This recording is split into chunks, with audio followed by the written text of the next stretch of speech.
Hello and welcome to another gentle descent into the past. Tonight, we'll open the doors to a world once lost, now rediscovered through quiet storytelling. Perhaps you're lying still beneath the covers or letting the last hours of the day melt away. Either way, I'm honored to have you here. Let me know in the comments where you're tuning in from.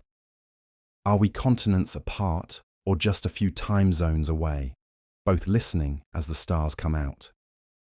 If you enjoy resting to soft-spoken tales and thoughtful history, be sure to subscribe. There's so much more to uncover together. I'm about to take you on a journey 3,000 years into the past, where pleasure and ritual dance together in ways that would reshape your understanding of power itself. We're going to meet real women whose names echo through history, whose stories reveal truths that Hollywood movies and dusty textbooks completely missed. And by the end of this series, you'll understand why these dancing girls weren't just performers. They were priestesses, politicians, and power brokers who could make or break dynasties with a single dance. Now, before we dive deep into this world, let me give you a preview of what's coming. First, we'll uncover the shocking truth about how these women trained from childhood in arts that went far beyond dance. Then, we'll witness the intimate rituals that took place behind temple walls, ceremonies so sacred that only the most elite were permitted to observe. Finally, we'll reveal how these dancers accumulated wealth and influence that rivaled the nobility itself, building networks of power that stretched across the ancient world. But here's what makes this story absolutely incredible. I've spent months tracing the archaeological evidence, decoding hieroglyphic texts, and piecing together fragments of papyrus that reveal a civilization where sacred sexuality and divine power intertwined in ways that challenge everything we thought we knew about ancient Egypt. These weren't just stories of entertainment. These were stories of women who understood that their bodies were temples, their movements were prayers, and their influence could reshape the very foundations of an empire. So let's begin where every great story should, with a moment that changed everything. The year is 1323 BCE. The boy king Tutankhamun lies dying in his golden palace at Memphis, his body ravaged by malaria and weakened by generations of royal inbreeding. The greatest empire the world has ever known teeters on the edge of chaos. Nobles whisper in shadowed corridors about succession. Priests debate which gods have been offended. And in the midst of this political storm, a young woman named Ankhesenamun finds herself at the center of a power struggle that will determine the fate of Egypt itself. But Ankhesenamun isn't just any woman. She's the teenage widow of the pharaoh, trained since childhood in the sacred arts that few dare to speak of openly. And tonight, as courtiers plot and scheming advisors position themselves for power, she makes her way to the temple of Hathor, goddess of love, beauty, and feminine power. What happens next will demonstrate just how deeply the art of sacred dance was woven into the very fabric of Egyptian politics. The temple doors close behind her with a sound like thunder. Inside, the air shimmers with heat from dozens of oil lamps. The walls are covered in hieroglyphs that tell stories of divine love, of goddesses who dance the world into existence, of women whose movements could summon the flooding of the Nile itself. And there, waiting in the inner sanctuary, are the women who will help Ankhesenamun navigate the most dangerous moment of her young life. These are the Kana, the sacred dancers whose training began before they could walk. Children selected not just for their beauty, but for an almost supernatural ability to embody the divine feminine.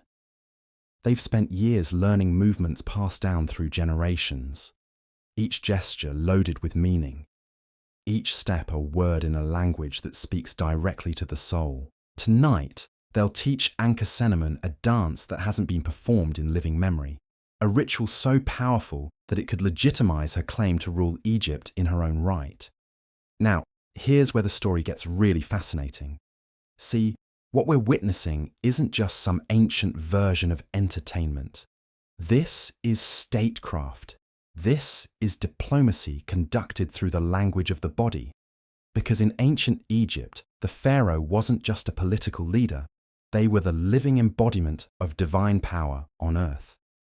And that divine power, according to Egyptian theology, flowed through both masculine and feminine principles. The masculine principle, represented by gods like Ra and Amun, was about order, structure, the blazing power of the sun. But the feminine principle, embodied by goddesses like Isis, Hathor, and Sekhmet, was about transformation, fertility, the mysterious forces that could create life or bring destruction. And the women who mastered the sacred dances weren't just performing. They were channeling these cosmic forces, making themselves vessels for divine power. Watch what happens next. As the drums begin their hypnotic rhythm, Ankhesenamun starts to move. Her body becomes fluid, serpentine, as if the goddess Hathor herself has taken residence in her flesh. The other dancers form a circle around her, their movements creating a sacred geometry that transforms the temple into a cosmic map. This isn't choreography, it's magic. It's a technology of consciousness that the ancient Egyptians understood better than we do today. But let's zoom out for a moment and understand how we got here. The tradition of sacred dance in Egypt stretches back over 4,000 years, to the very earliest dynasties. Archaeological evidence from sites like Hierakonpolis shows us painted scenes of women dancing in religious contexts, their bodies adorned with symbols of divine power. These weren't random entertainers brought in for parties. These were women who held official positions in the temple hierarchy, who owned property, who commanded respect from the highest levels of society. Take Hatshepsut, for example. Before she became one of Egypt's most successful pharaohs, she served as God's wife of Amun, a position that required mastery of the sacred dances. Or consider Nefertiti, whose name literally means the beautiful one has come, and whose power derived not just from her marriage to Akhenaten, but from her role as a priestess, who could embody the divine feminine in ritual contexts. These women understood something that we've forgotten: that the body, when properly trained and consecrated, becomes a living temple. That movement, when performed with the right intention and knowledge, becomes prayer. That sexuality, when approached with reverence and wisdom, becomes a pathway to the divine. Now, I know what you're thinking. This sounds mystical, maybe even a little far-fetched, but here's the thing. The ancient Egyptians were the most practical people who ever lived. They built pyramids that still stand after 5,000 years. They developed medicine, mathematics, and engineering that wouldn't be surpassed for millennia. They weren't mystical dreamers.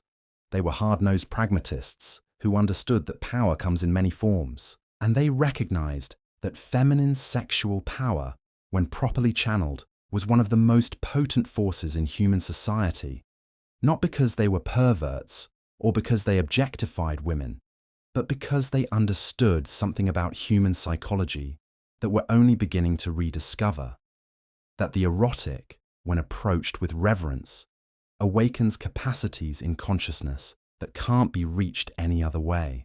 Let's return to our story.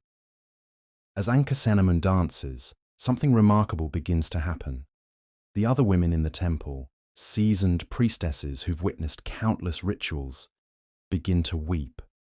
Not from sadness, but from a kind of overwhelming recognition. They're seeing the goddess manifest in human form.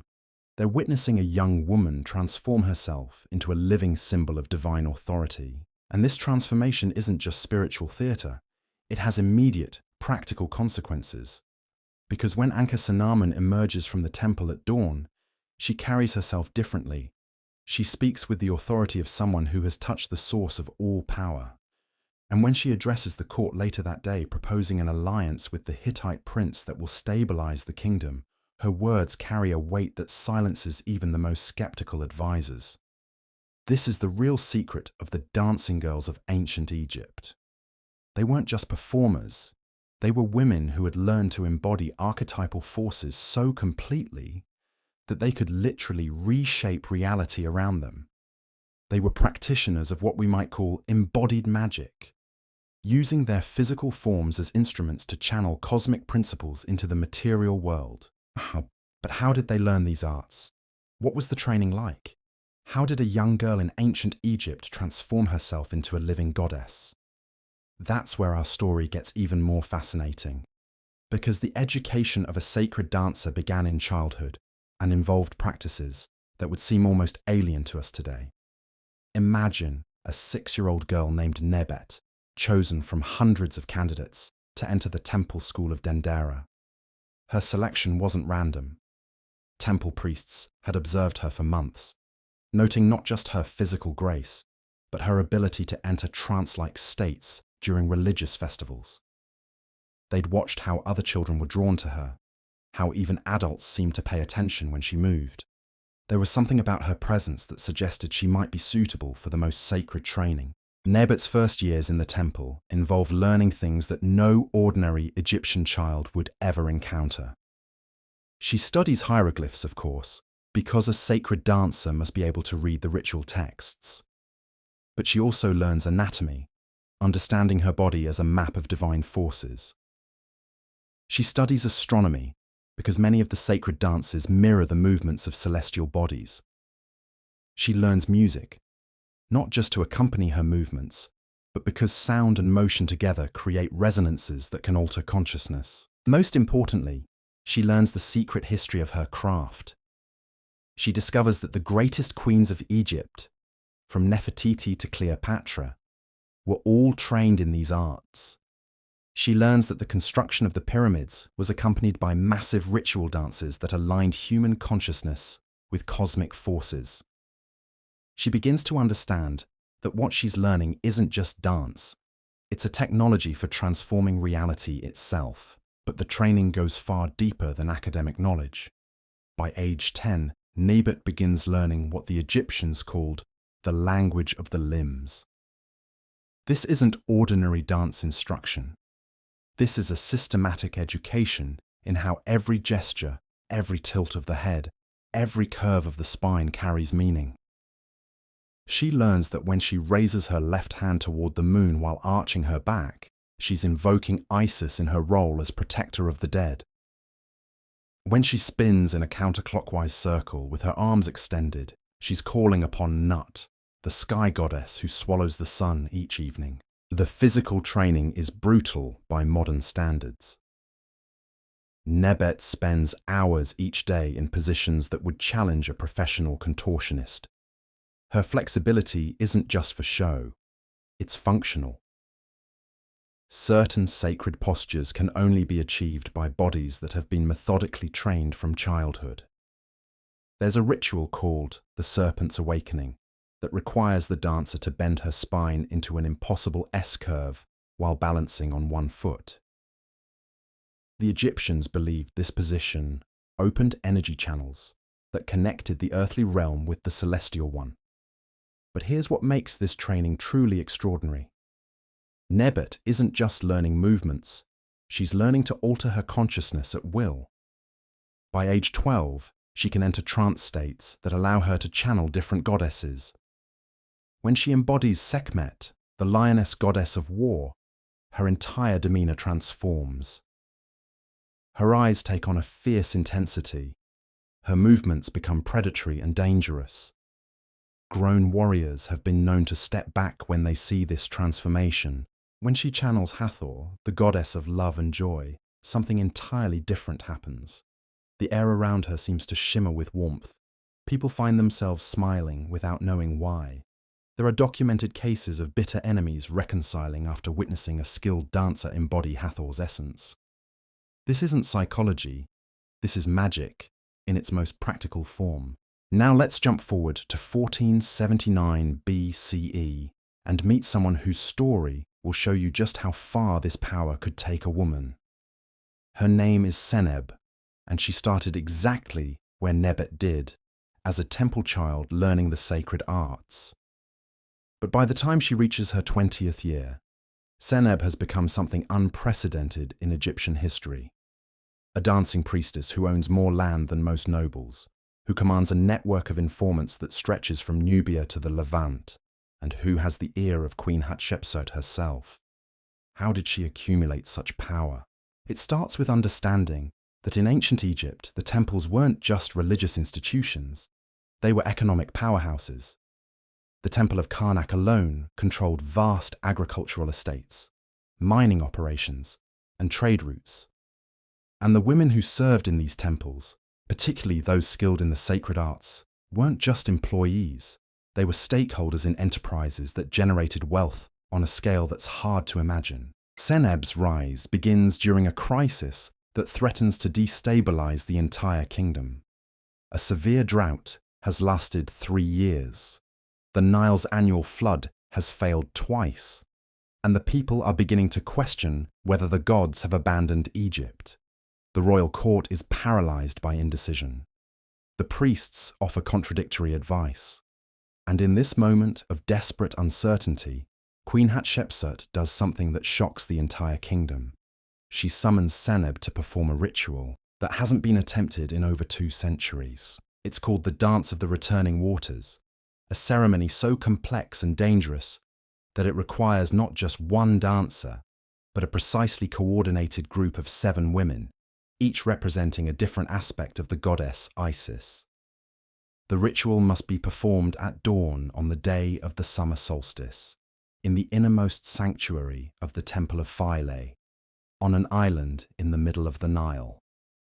And if it fails, if the dancers make even the slightest error, the consequences could be catastrophic. Here's why this ritual is so dangerous.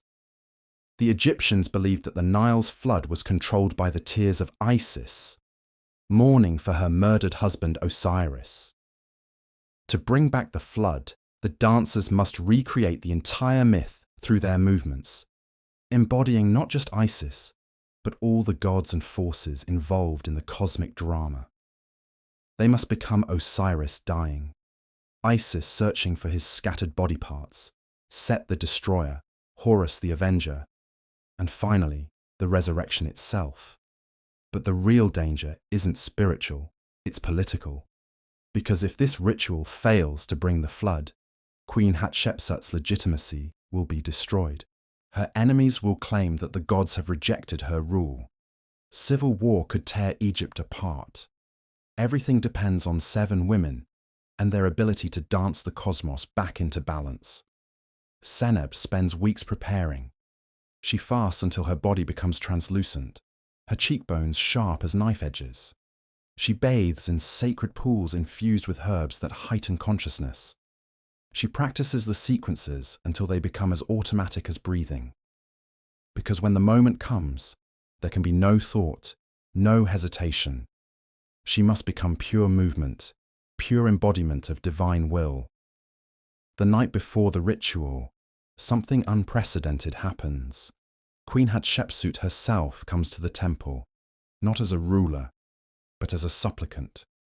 She kneels before Seneb and the other dancers, asking for their blessing. This is a moment that reveals the true nature of power in ancient Egypt. The queen, for all her political authority, recognizes that in this moment, these women command forces that she cannot touch. Dawn breaks over the Nile like molten gold. The 7 dancers take their positions in the temple sanctuary, their bodies painted with sacred symbols, their eyes lined with kohl mixed with powdered lapis lazuli. The drum begins its rhythm, slow and deep like a heartbeat. And then they begin to move. What happens next defies rational explanation. As the dancers embody the death of Osiris, the temperature in the temple drops noticeably. Witnesses later swear they saw shadows moving independently of their casters. When they transition to Isis searching for the scattered pieces of her beloved, several onlookers begin weeping uncontrollably, overwhelmed by a grief that isn't their own. But it's during the resurrection sequence that something truly miraculous occurs. As Seneb, embodying Isis, raises her arms toward the ceiling in the gesture that brings Osiris back to life, a sound begins building outside the temple. At first, it's barely audible, like distant thunder. Then it grows louder, more insistent. It's the sound of rushing water. The Nile is rising. Now, skeptics might call this coincidence. They might point out that floods often begin suddenly, that the timing could have been pure chance. But the ancient Egyptians knew something that we've forgotten. That consciousness and reality are far more interconnected than we assume. They understood that when human awareness reaches certain states of intensity and focus, it can influence physical events in ways that defy our limited understanding of cause and effect. The flood that year is the most abundant in living memory. The harvest is so bountiful that Egypt exports grain throughout the Mediterranean. Queen Hatshepsut's reign is secured. And Seneb finds herself transformed from temple dancer to something approaching a living goddess in the eyes of the people. But here's what's really fascinating. Seneb doesn't let this success go to her head. Instead, she uses her newfound influence to establish something entirely new in Egyptian society. She creates a network of women trained in the sacred arts who serve not just as temple dancers, but as advisors, diplomats, and intelligence gatherers. These women travel throughout the ancient world, from the court of Babylon to the trading posts of Nubia, carrying with them knowledge and skills that make them invaluable to rulers everywhere. Think about the implications of this. In a world where most women had limited freedom of movement, these dancers could cross borders freely. They were welcomed in foreign courts because their arts were recognized and valued everywhere. They could gather information, negotiate treaties, and influence decisions at the highest levels of government. They became, in effect, Egypt's first female diplomatic corps. One of Seneb's protégés, a woman named Taweret, actually prevented a war between Egypt and the Hittite Empire through her intervention. She was performing at the Hittite court when tensions reached a breaking point over disputed territory in Syria. The Hittite king was preparing to march his armies south when Taweret requested a private audience. What happened in that meeting remained secret, but by morning, the king had not only called off the invasion, he had proposed a marriage alliance between his son and an Egyptian princess. This is the hidden history of ancient Egypt. Women who wielded power through arts that we've reduced to mere entertainment. They were operating at levels of influence that most people couldn't even perceive, using their bodies and their consciousness as instruments of statecraft. But the story gets even more complex when we consider how these women accumulated personal wealth. Because the sacred dancers weren't just servants of the state, they were entrepreneurs who built business empires that spanned the ancient world. Let me tell you about a woman who redefined what it meant to be powerful in the ancient world.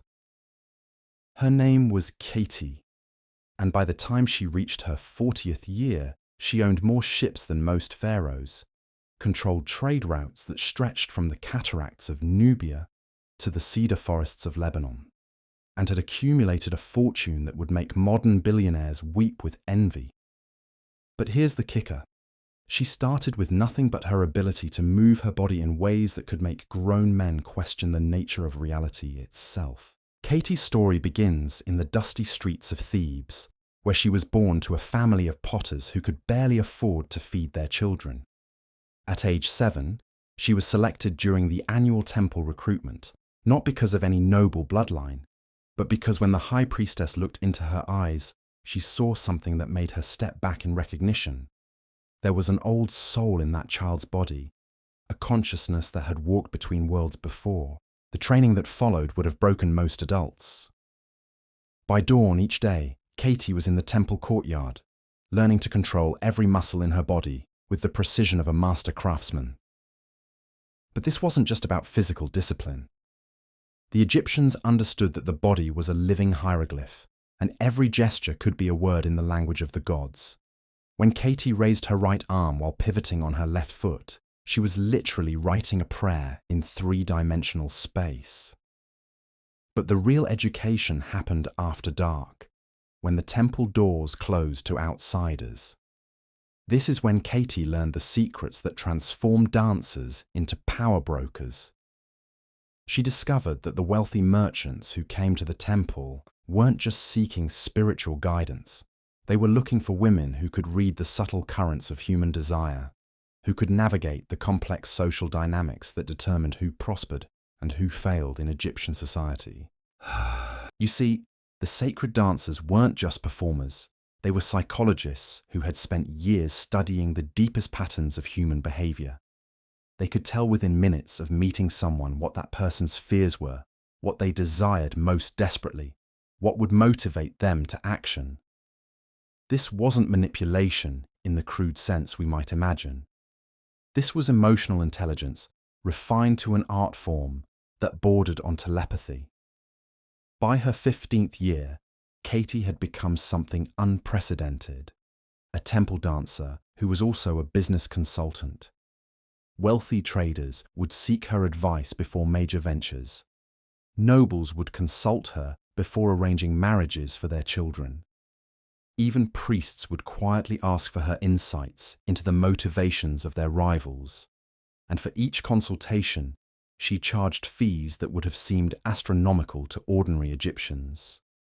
But Katie's real breakthrough came during the reign of Amenhotep II, when Egypt was expanding its influence throughout the Mediterranean. The pharaoh needed agents who could operate in foreign courts, people who could gather intelligence while appearing to be nothing more than exotic entertainers. Who better than women trained from childhood to read human nature with supernatural precision? This is where the story gets absolutely mind-blowing. Katie wasn't just sent to foreign courts as a spy. She was commissioned to establish what we might call the ancient world's first international entertainment agency. She recruited dancers from across the empire, women who combined artistic excellence with intelligence-gathering capabilities. These weren't just beautiful women who could move gracefully. These were operatives who could extract secrets from enemy generals, while appearing to offer nothing more than an evening's entertainment. Picture this: a Mesopotamian king hosting a celebration for his military commanders. The wine is flowing. The men are boasting about their strategies for the coming campaign season. And there, moving between the tables like a whisper made flesh, is one of Katie's dancers. She laughs at their jokes, refills their cups, occasionally joins their conversations with observations that make them think she's not just beautiful, but intelligent. By the end of the evening, she knows their troop movements, their supply routes, their plans for the next 6 months. And they remember nothing but the way she made them feel like the most fascinating men in the world. But here's what makes Katie's operation truly brilliant. She didn't just steal secrets, she sold them to multiple parties. The same intelligence that she provided to Egyptian commanders, she would also sell to rival kingdoms, carefully edited to serve her own purposes. She created an information marketplace where knowledge became the most valuable commodity in the ancient world. Within a decade, Katie controlled a network that stretched from the courts of Babylon to the trading posts of Cyprus. Her dancers weren't just in Egyptian temples anymore. They were in the palaces of foreign kings, the private chambers of wealthy merchants, the war councils of military commanders.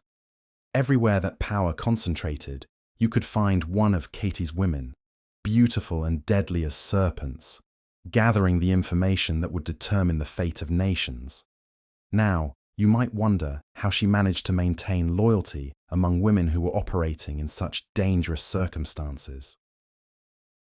The answer reveals something profound about how power really works. Katie didn't just train her dancers in the sacred arts and send them out into the world. She made them partners in her enterprise.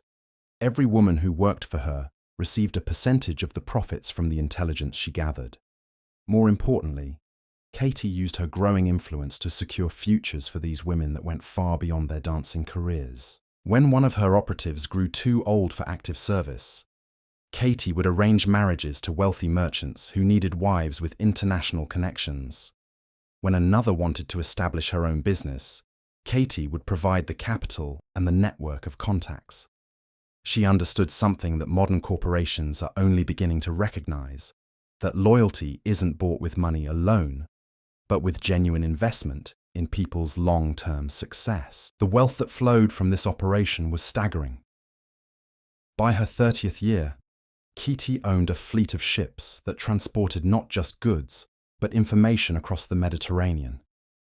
She had agents in every major port, women who combined commercial activities with intelligence gathering.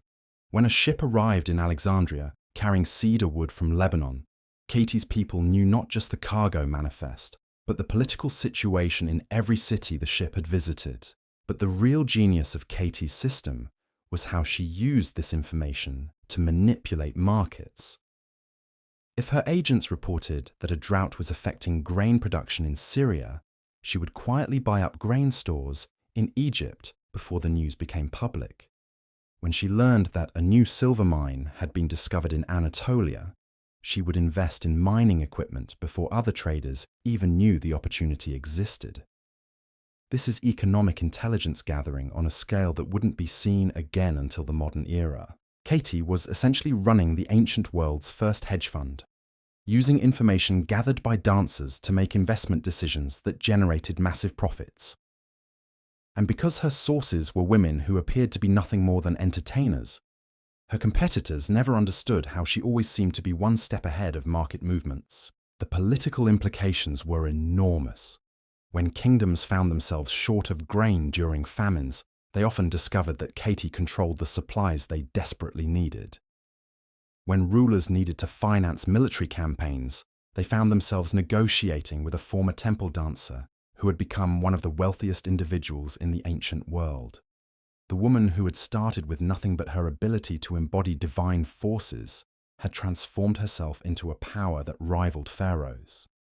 But Katie's story reveals something even more profound about the dancing girls of ancient Egypt. These weren't women who used their sexuality as a crude tool of manipulation. They were practitioners of arts that recognized sexuality as one of the fundamental forces that shape human civilization. They understood that desire, when properly channeled, could be transformed into economic power, political influence, and social transformation. Consider what happened when Katie was summoned to mediate a trade dispute between Egyptian merchants and their Nubian counterparts. The negotiations had been deadlocked for months. Both sides were threatening military action. Fortunes hung in the balance, and into this volatile situation walks a woman whose presence somehow diffused tensions that armed men had been unable to resolve. How did she do it? The answer lies in understanding that the sacred arts weren't just about dance. They were about creating states of consciousness that allowed people to transcend their ordinary limitations. When Katie entered that negotiation room, she brought with her an energy that shifted the entire dynamic. Suddenly, men who had been viewing each other as enemies began to see possibilities for mutual benefit. The negotiations that had seemed impossible became not just possible, but inevitable. This is the real secret of the dancing girls' power. They weren't just manipulating men through sexual attraction. They were practitioners of consciousness technologies that could literally alter the emotional and mental states of everyone around them. When a skilled dancer entered a room, she carried with her the accumulated wisdom of thousands of years of practice in human psychology. She could sense the hidden currents of tension and desire that determined how people would behave. More importantly, she could influence those currents in ways that served her purposes. But the story doesn't end with individual success. Katie used her wealth and influence to establish something that would outlast her own lifetime. A school that trained women not just in the sacred arts, but in commerce, diplomacy, and statecraft.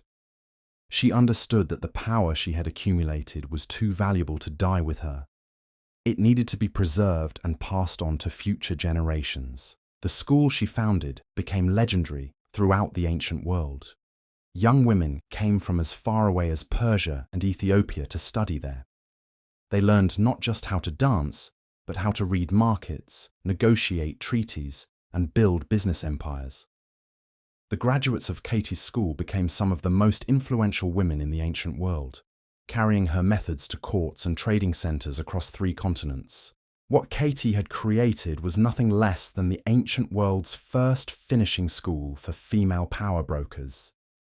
These women learned that their bodies were instruments of influence, that their sexuality was a source of strength rather than vulnerability, and that the sacred arts could be transformed into practical tools for reshaping the world around them. By the time Katie reached her 50th year, she had achieved something that would have seemed impossible to the potter's daughter, who had been selected for temple training decades earlier. She controlled commercial networks that influenced the economies of entire regions.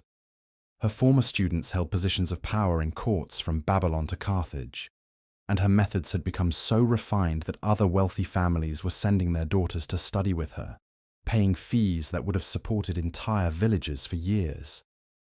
But perhaps the most remarkable aspect of Katie's legacy was how she had redefined what it meant to be a woman in the ancient world. In a society where most females were expected to be wives and mothers with limited independence, she had created a model of feminine power that was both respected and feared throughout the known world. Her success had proven that women trained in the sacred arts could accumulate wealth, wield political influence, and shape the course of history itself. The dancing girls who followed in her footsteps carried this understanding forward. They knew that their training in the temples wasn't just preparation for religious service. It was education in the deepest principles of human nature, the fundamental forces that determine how societies function. They were learning to become architects of civilization itself, using their bodies and their consciousness as tools for building the kind of world they wanted to inhabit. This transformation of the sacred arts into practical power reached its ultimate expression during the Ptolemaic period, when Greek rulers adopted and adapted Egyptian traditions to serve their own purposes. The famous Cleopatra, the last pharaoh of Egypt, was herself trained in these ancient arts. Her legendary ability to seduce powerful men like Julius Caesar and Mark Antony wasn't just about physical beauty. It was about the sophisticated psychological techniques that had been refined over thousands of years by women like Katie. But Cleopatra's story also reveals the limitations and dangers of this kind of power. When feminine influence becomes too visible, too direct, it often provokes a backlash from men who feel threatened by women who refuse to remain in subordinate roles. The Roman propaganda that portrayed Cleopatra as a dangerous seductress was designed to diminish her political achievements by reducing her to nothing more than a sexual manipulator. This tension between feminine power and masculine resistance to that power runs throughout the entire history of the dancing girls. These women had discovered ways to accumulate influence that rivaled or exceeded that of traditional male authorities. But their success often came at a cost.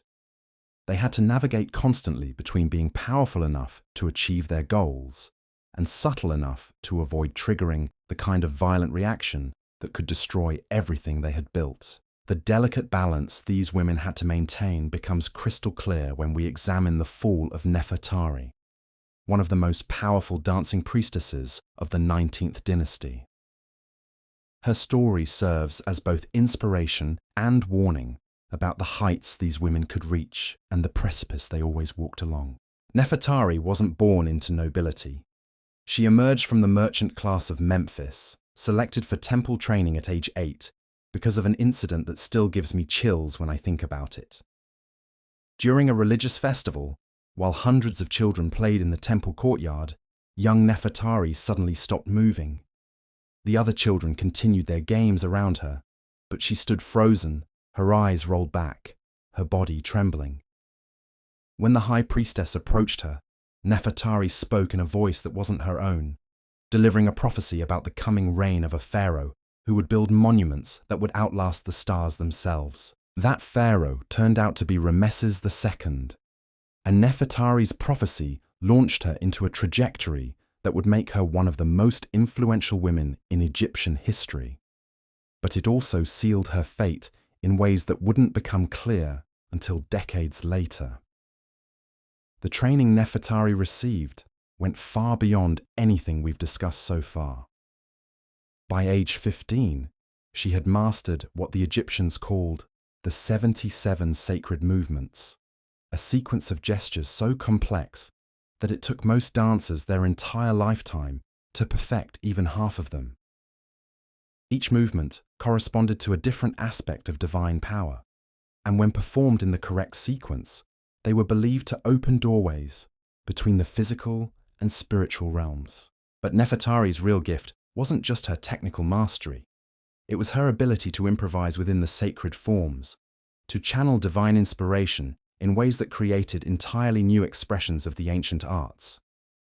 When she danced, witnesses reported seeing things that shouldn't have been possible: flames that cast no heat, shadows that moved independently of their sources, music that seemed to come from the stones themselves rather than the instruments of the temple musicians. These weren't just religious experiences. They were demonstrations of power that had immediate political consequences. When foreign ambassadors witnessed Nefertari's performances, they returned to their own kingdoms with stories that enhanced Egypt's reputation for possessing supernatural abilities. Enemy rulers became more cautious about challenging a civilization that could produce such displays of otherworldly power. Ramesses II recognized Nefertari's value immediately. When he ascended to the throne, one of his first acts was to commission a temple complex at Abu Simbel that included chambers specifically designed for her performances. The acoustics were engineered to amplify the subtle sounds of movement, creating an environment where dance became a form of architecture in motion. The walls were carved with scenes that told the story of her own rise to power, making her the first dancing priestess to be immortalized in stone, alongside the pharaohs themselves. But here's where Nefertari's story takes a turn that reveals the dangerous game these women were always playing.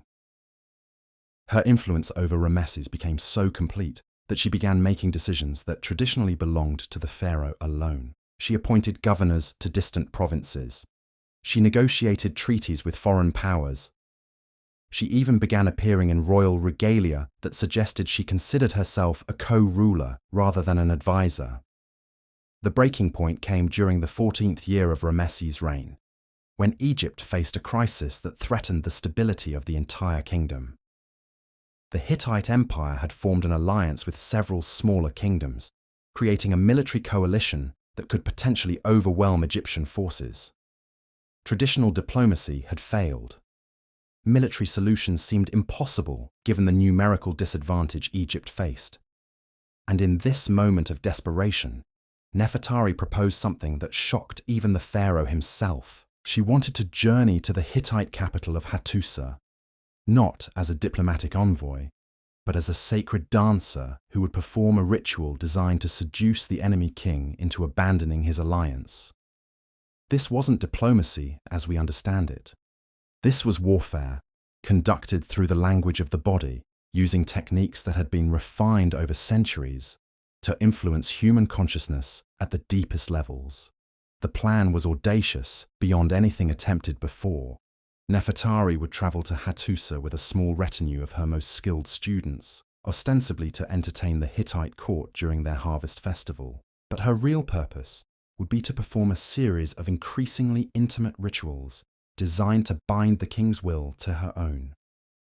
If successful, she could neutralize Egypt's greatest enemy without a single battle being fought.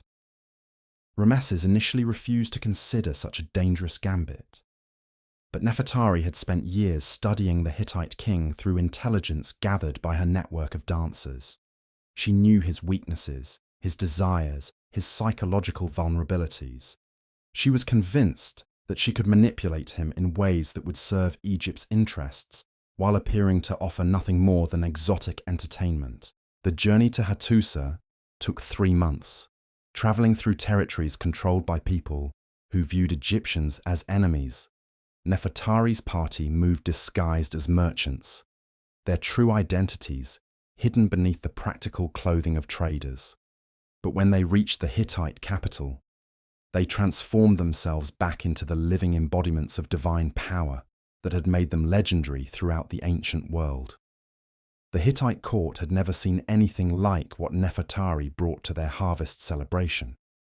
Her performances combined elements of Egyptian sacred dance with movements she had learned from Nubian priestesses, creating a synthesis that seemed to transcend the limitations of human expression. When she moved, the very air seemed to shimmer around her. When she spoke, her words carried harmonics that resonated in the listeners' chests long after she had finished speaking. King Muwatalli was captivated from the first moment he saw her. But Nefertari was too experienced to rely on simple seduction. Instead, she began a careful campaign of psychological manipulation that unfolded over several weeks. She studied the king's daily routines, his relationships with his advisors, his fears about maintaining power in a fractious kingdom. And slowly, she began weaving herself into the fabric of his consciousness in ways that made her indispensable to his sense of well-being. The techniques she used were sophisticated beyond anything we might imagine. She timed her appearances to coincide with moments when the king was most receptive to influence. She used subtle variations in her dance movements to trigger specific emotional states. She employed what the Egyptians called mirror breathing, synchronizing her respiration with the king's until their consciousness began to merge at a subliminal level. But Nefertari's masterstroke was understanding that the king's greatest vulnerability wasn't sexual desire, but his need for validation from someone who truly understood power. She positioned herself not as a supplicant seeking his favor, but as an equal who recognized his greatness. She spoke to him about the loneliness of leadership, the burden of making decisions that affected thousands of lives, the constant vigilance required to maintain authority in a world full of enemies and rivals. Within 6 weeks, King Muwatalli had not only abandoned his alliance against Egypt, he had proposed a marriage treaty that would unite the two kingdoms through the union of his son with one of Ramesses' daughters.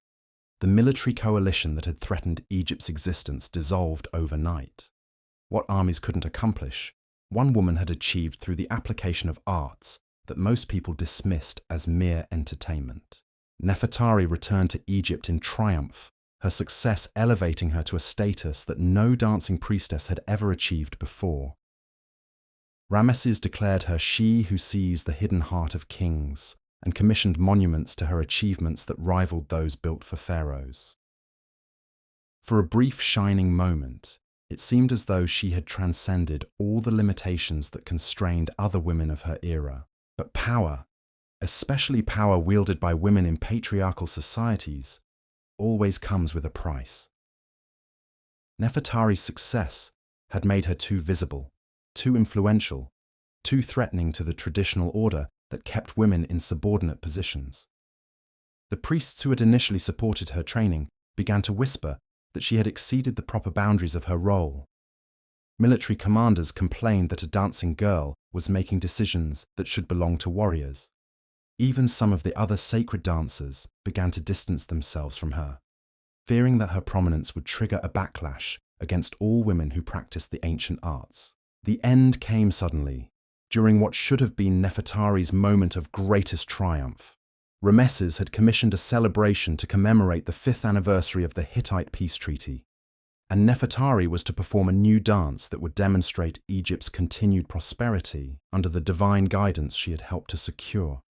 But as she began the opening movements of her performance, something went wrong. Witnesses described what happened next in terms that sound almost supernatural. As Nefertari reached the climactic moment of her dance, her body suddenly convulsed as if struck by an invisible force. She collapsed to the temple floor, her limbs twisted in positions that seemed to mock the graceful movements she had just been performing. When the priests reached her, she was dead, her face frozen in an expression of terror that suggested she had seen something that mortal eyes were never meant to witness. The official explanation was that the gods had called her home, that her mortal form had simply been unable to contain the divine forces she had learned to channel. But rumors spread through the kingdom like wildfire. Some claimed that rival priestesses had cursed her, jealous of her unprecedented success. Others whispered that foreign agents had poisoned her, seeking revenge for the diplomatic victories she had achieved. Still, others suggested that she had simply pushed the boundaries of human possibility too far and had paid the ultimate price for her ambition. The truth, as is often the case with such stories, was probably more complex than any single explanation could capture. Nefertari had achieved something that no woman before her had accomplished, but her success had also revealed the fundamental tensions that existed between feminine power and the male-dominated structures of ancient society. She had proven that women trained in the sacred arts could influence the course of history itself, but she had also demonstrated the dangers of becoming too visible, too successful, too threatening to the established order. Her death marked a turning point in the history of the dancing girls. In the years that followed, the women who practiced the sacred arts became more careful, more subtle, more aware of the need to operate within limits that wouldn't trigger violent reactions from those who felt threatened by feminine power. They developed what we might call invisible influence, techniques that allowed them to achieve their goals while maintaining the appearance of subservience to male authority. This evolution in their methods becomes clear when we examine the career of Tai, who rose to prominence during the reign of Amenhotep III, nearly a century after Nefertari's death. Tai had studied Nefertari's story carefully, learning not just from her successes, but from her ultimate failure. She understood that the key to lasting power wasn't to challenge male authority directly, but to make herself so valuable to those in power that they couldn't imagine functioning without her guidance. Tai's approach was revolutionary in its subtlety. Instead of positioning herself as a performer who commanded attention through spectacular displays of supernatural ability, she became what we might call a shadow counselor, working behind the scenes to influence decisions while allowing others to take credit for her insights. She understood that true power often lay not in being recognized as powerful, but in being the person that powerful people turned to when they needed solutions to impossible problems. Her method was to identify the hidden psychological needs of the men she worked with, then position herself as the person who could meet those needs in ways that no one else could. When Amenhotep III struggled with the loneliness of absolute power, T became the one person who could speak to him honestly without fear of execution. When his military commanders needed to understand the motivations of enemy leaders, she provided psychological profiles that proved uncannily accurate. When his diplomats faced negotiations that seemed hopeless, she offered strategies based on deep understanding of human nature that turned potential disasters into stunning successes. But T's real innovation was understanding that lasting influence required building systems rather than relying on personal charisma alone. She established what we might call the first think tank in human history, a network of women trained in the sacred arts who specialized in analyzing political, economic, and social problems from perspectives that male advisors couldn't access. These women didn't perform in public ceremonies or seek recognition for their contributions. Instead, they worked as invisible consultants, providing insights that shaped policy decisions throughout the Egyptian empire. The intelligence network that Tai created was unlike anything that had existed before. Her agents weren't just gathering information about military movements or trade opportunities. They were conducting what we might call psychological reconnaissance, studying the personality patterns, emotional vulnerabilities, and decision-making processes of leaders throughout the ancient world. This information was then analyzed by women who had spent years studying human nature through the lens of the sacred arts, creating profiles that allowed Egyptian leaders to predict and influence the behavior of their counterparts with unprecedented accuracy. Consider what happened when the kingdom of Mitanni began showing signs of internal instability that could affect Egypt's northern borders. Traditional intelligence gathering would have focused on troop movements, alliance patterns, and economic indicators. But Ty's network provided something much more valuable, a detailed psychological analysis of the Mitannian king that revealed he was struggling with depression following the death of his eldest son, and that his decision-making was being influenced by guilt and grief in ways that made him unpredictable and potentially dangerous. Armed with this insight, T was able to advise Amenhotep on a diplomatic approach that addressed the king's emotional state rather than just his political interests. Instead of sending the usual formal embassy, Egypt dispatched a delegation that included mourning rituals, gifts that honored the memory of the dead prince, and most importantly, a sacred dancer who specialized in ceremonies designed to help grieving parents process their loss. The result was a treaty of friendship that not only stabilized the border, but created trade relationships that enriched both kingdoms for generations. This is psychological warfare refined to an art form that wouldn't be seen again until the modern era.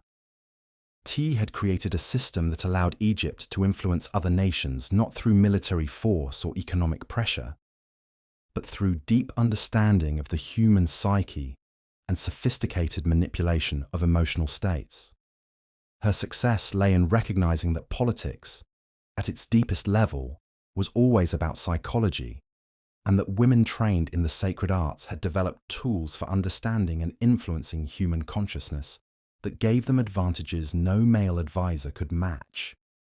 The network Ty established continued to operate long after her death, evolving and adapting to changing circumstances while maintaining its core mission of providing Egyptian rulers with insights into human nature that couldn't be obtained through conventional means.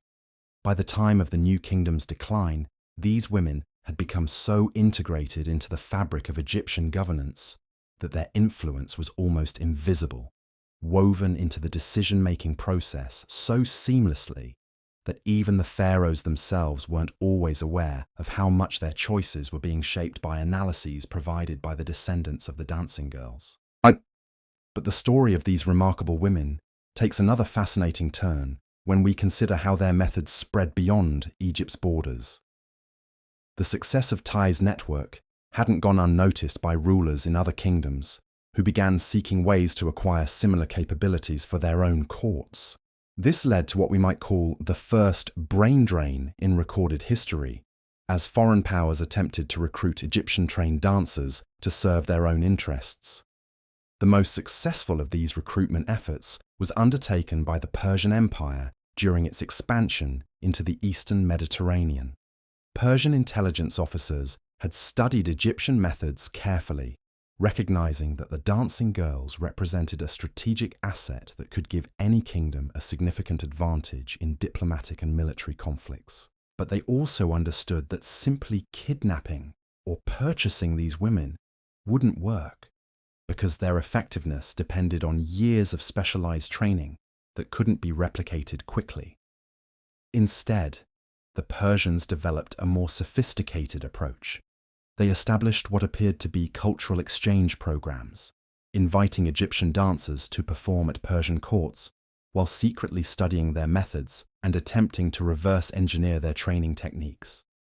At the same time, they sent Persian women to study in Egyptian temples, claiming to seek spiritual enlightenment while actually learning the psychological and physical disciplines that gave the dancing girls their extraordinary abilities. This cultural espionage had unexpected consequences that would reshape the ancient world.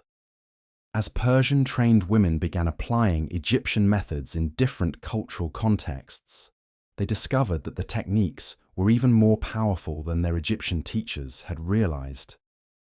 The sacred arts weren't just effective within Egyptian society, they represented universal principles of human psychology that could be adapted to influence people regardless of their cultural background.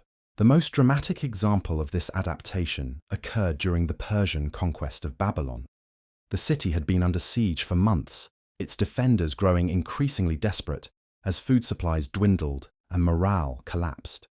Traditional military tactics suggested that the siege could continue for years, with enormous costs in both treasure and human lives. But the Persian commander had access to something the Babylonians couldn't have anticipated: women trained in modified versions of Egyptian psychological warfare techniques. The operation that followed reads like something from a modern spy thriller. Persian agents, working through networks of merchants and refugees, introduced a group of women into Babylon who appeared to be nothing more than displaced entertainers seeking shelter from the chaos of war. These women quickly integrated themselves into the city's social fabric, performing in taverns and private homes while carefully studying the psychological state of the population. What they discovered was a city on the verge of psychological collapse. The siege had created conditions of extreme stress that made the population highly susceptible to influence. Fear, uncertainty, and desperation had broken down the normal psychological defenses that might have protected people from manipulation. The defenders were desperately seeking anything that might offer hope, comfort, or escape from their increasingly dire circumstances. The Persian-trained women began a carefully orchestrated campaign designed not to gather intelligence about military defenses, but to undermine the psychological foundations of resistance itself. They spread stories that subtly suggested surrender might be preferable to continued suffering. They performed dances that evoked feelings of longing for peace and stability. Most importantly, they began teaching other women in the city movements and songs that, while appearing to be simple entertainment, were actually designed to induce states of receptivity and compliance. Within weeks, the entire psychological atmosphere of Babylon had shifted. The fierce determination to resist that had sustained the defenders for months began to erode. Discussions of surrender, which had been unthinkable just a short time before, became commonplace. When the Persian commander finally offered terms for capitulation, the city's leaders found themselves facing a population that was not only willing to consider surrender, but actually eager for it. Babylon fell without another shot being fired. Its gates opened by defenders who had been psychologically conditioned to view surrender as liberation rather than defeat. The Persian Empire had achieved one of the most significant military victories in ancient history through the application of techniques that had been developed in Egyptian temples by women who understood consciousness as a battlefield more important than any physical terrain. The success of this operation sent shockwaves throughout the ancient world. Rulers everywhere began to recognize that the dancing girls represented a form of warfare that was potentially more devastating than any army. The techniques they had developed didn't just defeat enemies, they transformed them into allies through processes that were so subtle and sophisticated that the targets often never realized they were being influenced. But this recognition also triggered a backlash that would ultimately contribute to the decline of the sacred arts themselves. As male rulers became more aware of the power these women wielded, they also became more frightened of it. Laws began to appear that restricted the movement and activities of women trained in the sacred arts. Religious authorities, feeling threatened by practices that seemed to bypass their own influence, began denouncing the dancing girls as practitioners of forbidden magic. The final blow came during the rise of Christianity and Islam. Religious movements that viewed the sacred arts as incompatible with their own teachings about the proper role of women in society. The temples, where these techniques had been preserved for thousands of years, were closed or converted to other purposes. The women who had carried this knowledge were forced to abandon their practices or face persecution as pagans and witches. Yet even as the formal institutions that had supported the sacred arts disappeared, the knowledge itself didn't vanish entirely. It went underground, preserved by networks of women who continued to pass the techniques from mother to daughter, teacher to student, in secret traditions that persisted despite official prohibition. The dancing girls had learned the ultimate lesson about power, that true influence survives not through public recognition, but through careful preservation of knowledge that others dismiss or fear. This hidden survival of the sacred arts would have consequences that extended far beyond the ancient world. The techniques developed by Egyptian dancing girls would surface again and again throughout history, influencing the development of everything from medieval courtly love traditions to modern psychological warfare methods. The women who had learned to use their bodies and consciousness as instruments of power had created something that was too valuable to disappear completely, even when the civilizations that had nurtured it crumbled into dust. The story of the dancing girls reveals a truth about power that remains relevant today, that influence often lies not in the ability to command through force, but in the capacity to understand and shape the psychological forces that determine how people think, feel, and act. These women had discovered principles of human nature that allowed them to achieve their goals through methods that were simultaneously more subtle and more effective than traditional forms of coercion. Their legacy lives on in ways that most people never recognize, embedded in the cultural DNA of civilizations that long forgot the women who first discovered how to transform consciousness into a tool for reshaping reality itself. But what happened to these hidden networks after the ancient temples fell? How did knowledge that had shaped empires for thousands of years survive the collapse of the civilization that created it?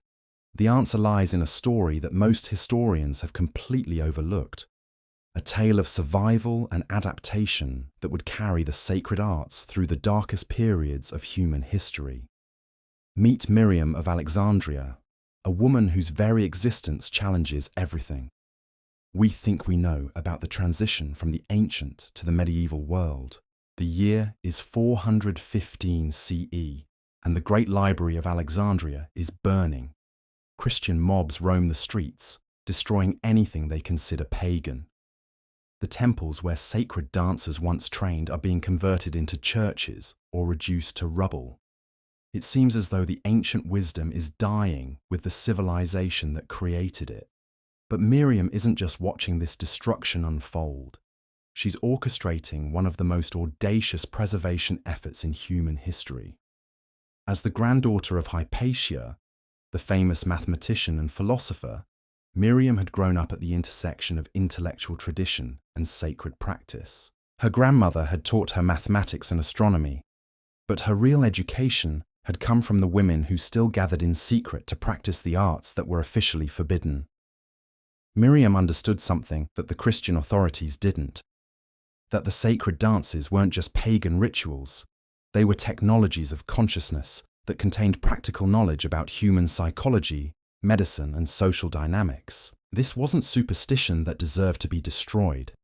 This was accumulated wisdom that represented thousands of years of observation and experimentation into the deepest patterns of human nature. So as Alexandria burned around her, Miriam began implementing a plan that would ensure the survival of knowledge that had shaped the ancient world. She started by identifying the most skilled practitioners who had managed to survive the purges. These weren't just temple dancers, but women who had learned to apply the sacred arts in contexts that the new Christian rulers couldn't easily recognize as threatening. There was Helena, a midwife who used sacred movements to ease childbirth and whose psychological insights helped her counsel women through the most difficult moments of their lives. There was Theodora, who had established what appeared to be a school for training servants, but which actually taught young women the subtle arts of influence and observation that had once been reserved for temple priestesses. And there was Anastasia, a textile merchant whose business provided cover for a network that stretched across the Mediterranean, carrying information and preserving traditions that were being systematically erased elsewhere. Miriam brought these women together in a series of secret meetings that would establish the framework for preserving the sacred arts through the coming dark ages. They understood that the old model of temple-based training was finished. The new rulers would never tolerate institutions that openly taught women to wield the kind of power that had made the Egyptian dancing girls legendary. But they also recognized that the knowledge itself was too valuable to lose. Their solution was brilliant in its simplicity. Instead of trying to preserve the sacred arts as a unified system, they would fragment them into pieces that could be hidden within activities that the Christian authorities would consider harmless or even beneficial. The physical movements would survive as folk dances performed at harvest festivals and wedding celebrations. The psychological techniques would be preserved as methods for counseling the sick and comforting the bereaved. The methods for reading human nature would be passed down as practical wisdom for managing households and raising children. Most ingeniously, they decided to embed the deepest secrets within the very institutions that were trying to destroy them. Miriam had noticed that Christian convents were attracting women who sought alternatives to marriage and motherhood, many of whom possessed the same qualities that had once marked candidates for temple training. These women were isolated from male oversight for long periods. They lived in communities where knowledge could be transmitted from older to younger members, and they had access to libraries where written records could be preserved disguised as religious texts. The infiltration began slowly.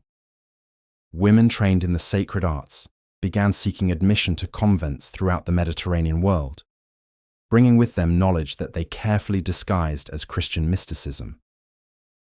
The breathing techniques that had once been used to induce trance states in temple rituals became methods for achieving religious ecstasy through prayer. The movements that had once channeled divine power became forms of contemplative dance designed to bring nuns closer to God. Within a generation, convents throughout the Christian world had become repositories for knowledge that their own founders would have considered heretical. Nuns were learning to read psychological patterns in the people who came to them for spiritual guidance. They were mastering techniques for influencing consciousness through subtle manipulation of voice, posture, and gesture. They were developing healing practices that combined ancient Egyptian medical knowledge with the psychological insights that had made the sacred dances so effective. But the most remarkable preservation effort took place in the scriptoriums, where religious manuscripts were copied and illuminated. Here, women trained in the old ways began creating what appeared to be conventional Christian texts, but which actually contained detailed instructions for practicing the sacred arts. The techniques were encoded in allegorical stories, hidden within descriptions of saints' lives, embedded in the margins as decorative elements that only initiates would recognize as instructional diagrams. Consider the manuscript known today as the Visions of St. Catherine, produced in a convent near Constantinople sometime in the 6th century. To casual readers, it appears to be a conventional account of mystical experiences encountered by a devout nun, but when examined by someone familiar with Egyptian sacred traditions, it reveals itself as a comprehensive manual for psychological manipulation techniques, with each of St. Catherine's visions actually describing methods for reading and influencing human consciousness. The manuscript includes detailed instructions for what it calls the dance of divine union, which appears to describe religious ecstasy, but actually provides step-by-step guidance for the movements that had once been used in Egyptian temples to induce altered states of consciousness. It offers advice on reading the souls of penitents, which sounds like spiritual counseling, but actually teaches the psychological profiling techniques that had made the dancing girls such effective intelligence gatherers. Most remarkably, it contains a section on the sacred mathematics of divine proportion, which presents itself as theological speculation about the nature of God's creation, but which actually preserves the geometric principles that had been used to design Egyptian temples and choreograph the ritual dances performed within them. The knowledge that had once been transmitted through direct instruction from priestess to initiate was now being preserved in manuscripts that could survive for centuries without arousing suspicion from religious authorities. This preservation effort wasn't limited to Christian institutions. Similar adaptations were taking place throughout the Islamic world, where women trained in the ancient arts were finding ways to embed their knowledge within Sufi mystical practices. The whirling dances that became associated with Islamic mysticism contained movements that had originated in Egyptian temples thousands of years earlier. The breathing techniques taught in Islamic meditation practices preserved methods for altering consciousness that had been developed by the sacred dancers. Even more fascinating is what happened in the courts of medieval Europe, where women who had learned these techniques in converted convents began applying them in secular contexts. The tradition of courtly love that emerged in the 12th century wasn't just a literary convention. It was a practical system for wielding influence through sophisticated manipulation of desire and emotion. The troubadours who sang of impossible love weren't just poets. They were carrying forward techniques for psychological influence that had been refined in Egyptian temples and preserved through centuries of careful adaptation. The lady of the manor who could inspire knights to perform heroic deeds through nothing more than a glance or a gesture wasn't just exercising a natural feminine charm. She was applying methods that had been systematically developed and transmitted through networks of women who understood consciousness as a field of influence that could be shaped through precise application of physical and psychological techniques. But perhaps the most extraordinary survival of the sacred arts took place in the Islamic kingdom of Al-Andalus, where Christian, Muslim, and Jewish traditions merged to create a unique cultural synthesis. Here, in the courts of Córdoba and Granada, women known as Qiyan emerged, who combined the roles of poet, musician, and dancer in ways that clearly descended from the Egyptian temple traditions. These women weren't just entertainers, they were intellectuals who had mastered multiple languages, sophisticated philosophical systems, and complex artistic forms. They served as advisors to caliphs and princes, using their deep understanding of human psychology to navigate the dangerous waters of medieval politics. Their influence extended far beyond the borders of Al-Andalus, shaping diplomatic relations throughout the Mediterranean world through networks that remained largely invisible to male historians. The most famous of these women was Walada bint al-Mustakfi, an 11th century princess who established what was effectively a finishing school for women seeking to wield influence in Islamic courts. Her students learned not just poetry and music, but the subtle arts of psychological manipulation that had been preserved from the ancient Egyptian traditions. They mastered techniques for reading the hidden motivations of powerful men, for influencing decision-making through careful timing of their interventions, for building networks of allies who could advance their interests without realizing they were being directed. Walada's influence extended far beyond her own lifetime. Her students carried her methods to courts throughout the Islamic world, from Baghdad to Cairo to the emerging Ottoman territories. They established schools and networks that preserved and transmitted knowledge that had survived the collapse of multiple civilizations. The techniques that had once made Egyptian dancing girls the most powerful women in the ancient world were still being practiced, still being refined, still being adapted to new circumstances and challenges. But the survival of these traditions wasn't just about preserving ancient knowledge. The women who carried these arts forward were also innovating, discovering new applications for techniques that had been developed in very different historical contexts. The psychological insights that had been used to influence pharaohs and kings were being adapted to the challenges of medieval society, where power was more fragmented and the opportunities for feminine influence were simultaneously more limited and more subtle.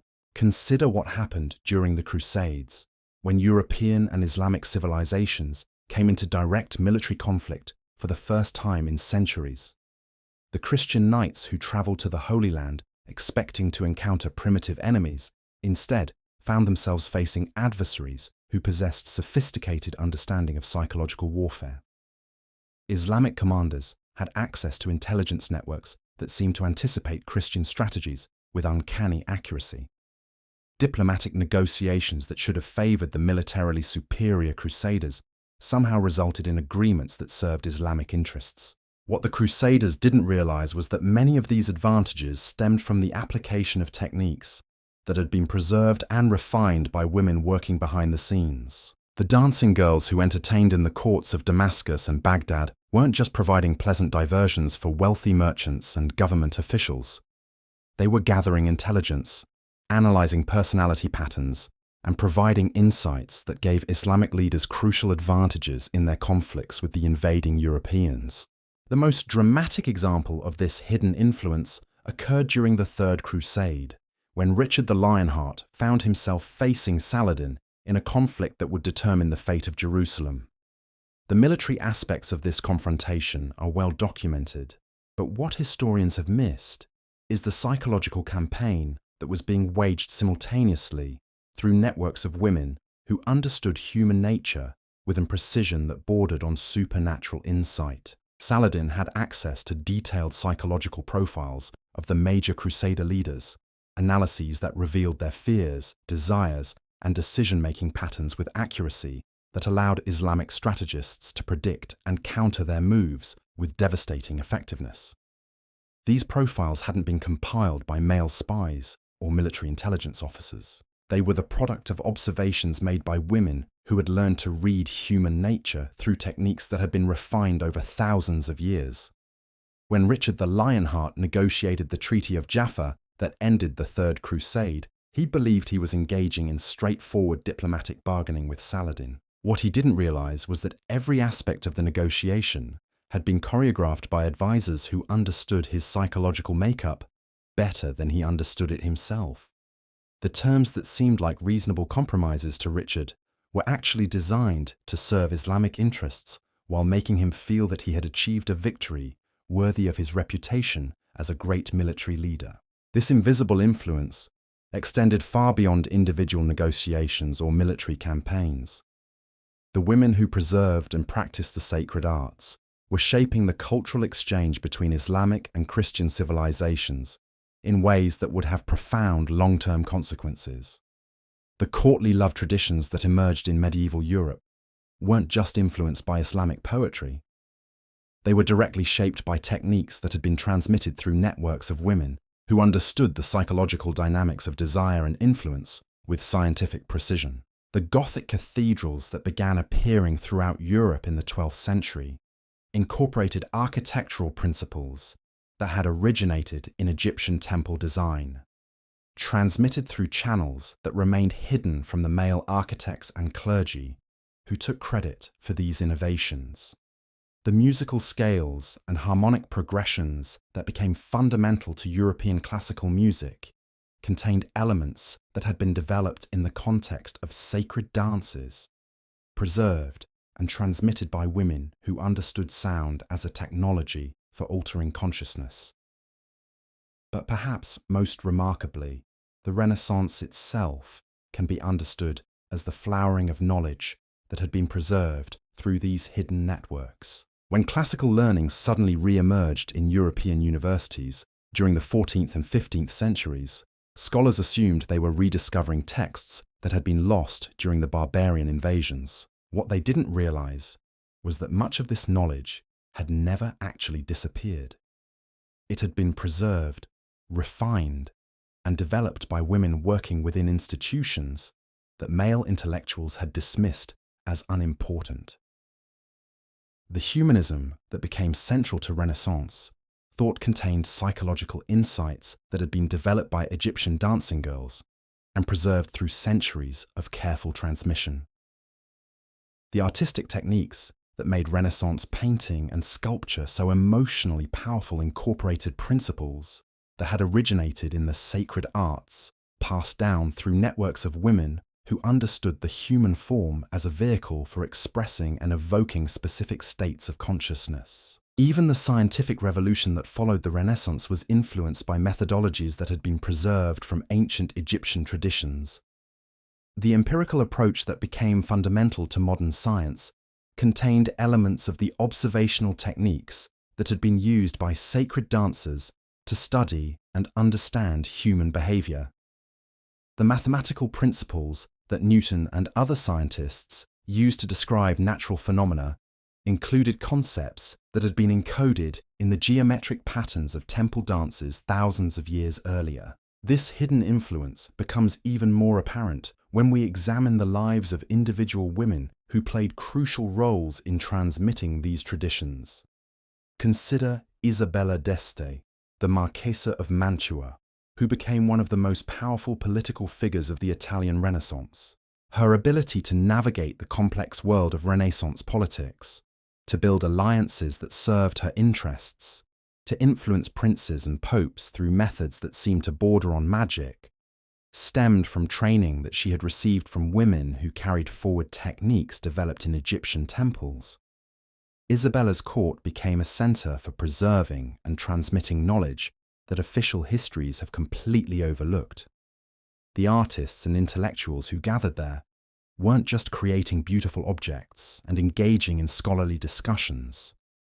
They were participating in a systematic effort to recover and apply wisdom that had been preserved through centuries of careful concealment. The paintings commissioned by Isabella contained symbolic elements that served as instructional aids for women learning the sacred arts. The musical compositions performed at her court incorporated harmonic progressions designed to induce specific psychological states. Most importantly, Isabella established what was effectively a network of female agents who carried these techniques throughout the courts of Europe. Her correspondence, which fills volumes in modern archives, appears to deal with conventional matters of politics, art, and family relationships. But when examined by someone familiar with the symbolic systems used by women practicing the sacred arts, it reveals itself as a sophisticated communication network for coordinating activities that influenced the course of European history. The techniques that Isabella and her network employed were so subtle and effective that their influence remained almost entirely invisible to contemporary observers. Male historians recorded the political events and cultural achievements of the Renaissance, but they missed the hidden dynamics that actually determined how those events unfolded. They saw the results without understanding the causes, documented the effects, while remaining oblivious to the forces that had produced them. This pattern of invisible influence continued into the early modern period, where women trained in these traditions played crucial roles in shaping the development of European civilization. The salonières, who dominated intellectual life in 18th century France, weren't just hosting social gatherings where clever people exchanged witty conversation. They were applying techniques for managing group psychology that had been refined over millennia, creating environments where specific ideas could flourish while others were subtly discouraged.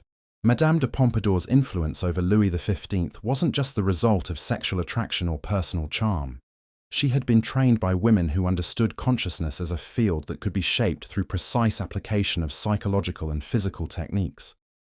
Her ability to maintain her position at court for decades, to influence policy decisions that affected millions of people, to navigate the dangerous world of Versailles politics with consistent success, demonstrated the continuing effectiveness of methods that had originated in Egyptian temples thousands of years earlier. The revolutionary movements that transformed Europe and America in the late 18th century were influenced by ideas that had been preserved and transmitted through these hidden networks. The concept of natural rights that became fundamental to modern democracy contained elements that had originated in Egyptian theological systems that recognized the divine nature of human consciousness. The political strategies used by revolutionary leaders incorporated techniques for mass persuasion that had been developed by women who understood crowd psychology with scientific precision. Even the Industrial Revolution that reshaped human civilization was influenced by principles that had been preserved from ancient traditions. The factory system that became the foundation of modern capitalism incorporated organizational methods that had originated in Egyptian temple complexes, transmitted through networks of women who understood human motivation and group dynamics in ways that male entrepreneurs and managers could only dimly comprehend. But as these ancient techniques proved their continuing effectiveness in modern contexts, they also began to attract attention from people who recognized their power and wanted to control it for their own purposes. The witch trials that swept through Europe and America between the 15th and 18th centuries weren't just expressions of religious fanaticism. They were systematic attempts to destroy networks of women who possessed knowledge that threatened established power structures. The women who were accused of witchcraft weren't just practicing folk magic or traditional healing. Many of them were carriers of techniques that had been preserved from Egyptian sacred traditions, methods for understanding and influencing human consciousness that gave them capabilities that seemed supernatural to observers who didn't understand the principles involved. The trials weren't just about eliminating individual women who posed threats to local authorities. They were part of a broader campaign to destroy knowledge systems that had survived the collapse of ancient civilizations. Yet even this systematic persecution couldn't completely eliminate traditions that had survived for thousands of years. The knowledge went deeper underground, preserved in forms that were even more carefully disguised and protected. The folk tales that were collected by scholars like the Brothers Grimm contained encoded instructions for practicing techniques that had originated in Egyptian temples. The nursery rhymes that children learned by heart preserved symbolic systems that had been used by sacred dancers to transmit complex psychological insights. The traditional crafts that women practiced in their homes incorporated principles that had been developed in the context of consciousness-altering rituals. By the 19th century, these ancient traditions were beginning to resurface in forms that seemed entirely modern and scientific. The mesmerism that became popular in European intellectual circles incorporated techniques for altering consciousness that had been practiced by Egyptian dancing girls thousands of years earlier. The psychology that emerged as a scientific discipline contained insights into human nature that had been preserved and refined through centuries of hidden transmission. Sigmund Freud's discoveries about the unconscious mind weren't just the result of his individual genius. They built upon understanding of human psychology that had been accumulated over millennia by women who had made consciousness their primary field of study. Carl Jung's insights into archetypal patterns of human experience reflected knowledge that had been preserved in symbolic systems that traced their origins back to Egyptian temple traditions. The modern therapeutic techniques that became fundamental to 20th century psychology incorporated methods that had been developed in the context of sacred dances and ritual practices. The body-based therapies that emerged in the mid-20th century rediscovered principles that had been preserved by women who understood the physical form as a vehicle for consciousness transformation. Even the sexual revolution of the 1960s can be understood as the re-emergence of attitudes towards sexuality that had been preserved from ancient traditions that recognized erotic energy as a pathway to expanded awareness. The feminist movement that challenged traditional gender roles was drawing upon insights into feminine power that had been kept alive through centuries of careful concealment. Today, as we begin to understand consciousness as a field that can be studied scientifically, we're rediscovering principles that were known to the dancing girls of ancient Egypt thousands of years ago. The neuroscience that reveals how movement affects brain function validates techniques that had been practiced in Egyptian temples for millennia. The research into embodied cognition confirms insights that had been preserved through networks of women who understood the body as an instrument of consciousness. The mindfulness practices that have become mainstream in modern psychology incorporate breathing and awareness techniques that trace their origins back to the sacred arts of ancient Egypt. The somatic therapies that help people heal from trauma by working directly with the body reflect understanding that had been developed by women who made the study of consciousness their life's work.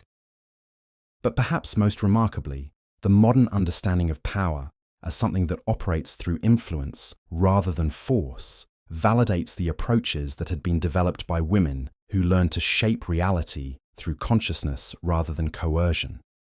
The networking strategies that modern women use to build careers and influence decision-making reflect principles that had been refined over thousands of years by women who understood that true power often operates invisibly. The story of how the sacred arts survived the collapse of ancient Egypt and continued to influence human civilization reveals something profound about the nature of knowledge itself.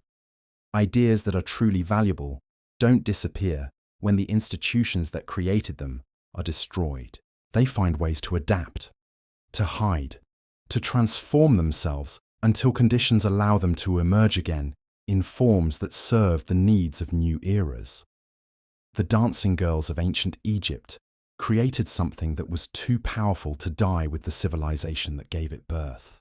Their understanding of consciousness, their techniques for influencing human psychology, their insights into the nature of power itself, survived because women throughout history recognized their value and found ways to preserve and transmit them despite persecution and suppression.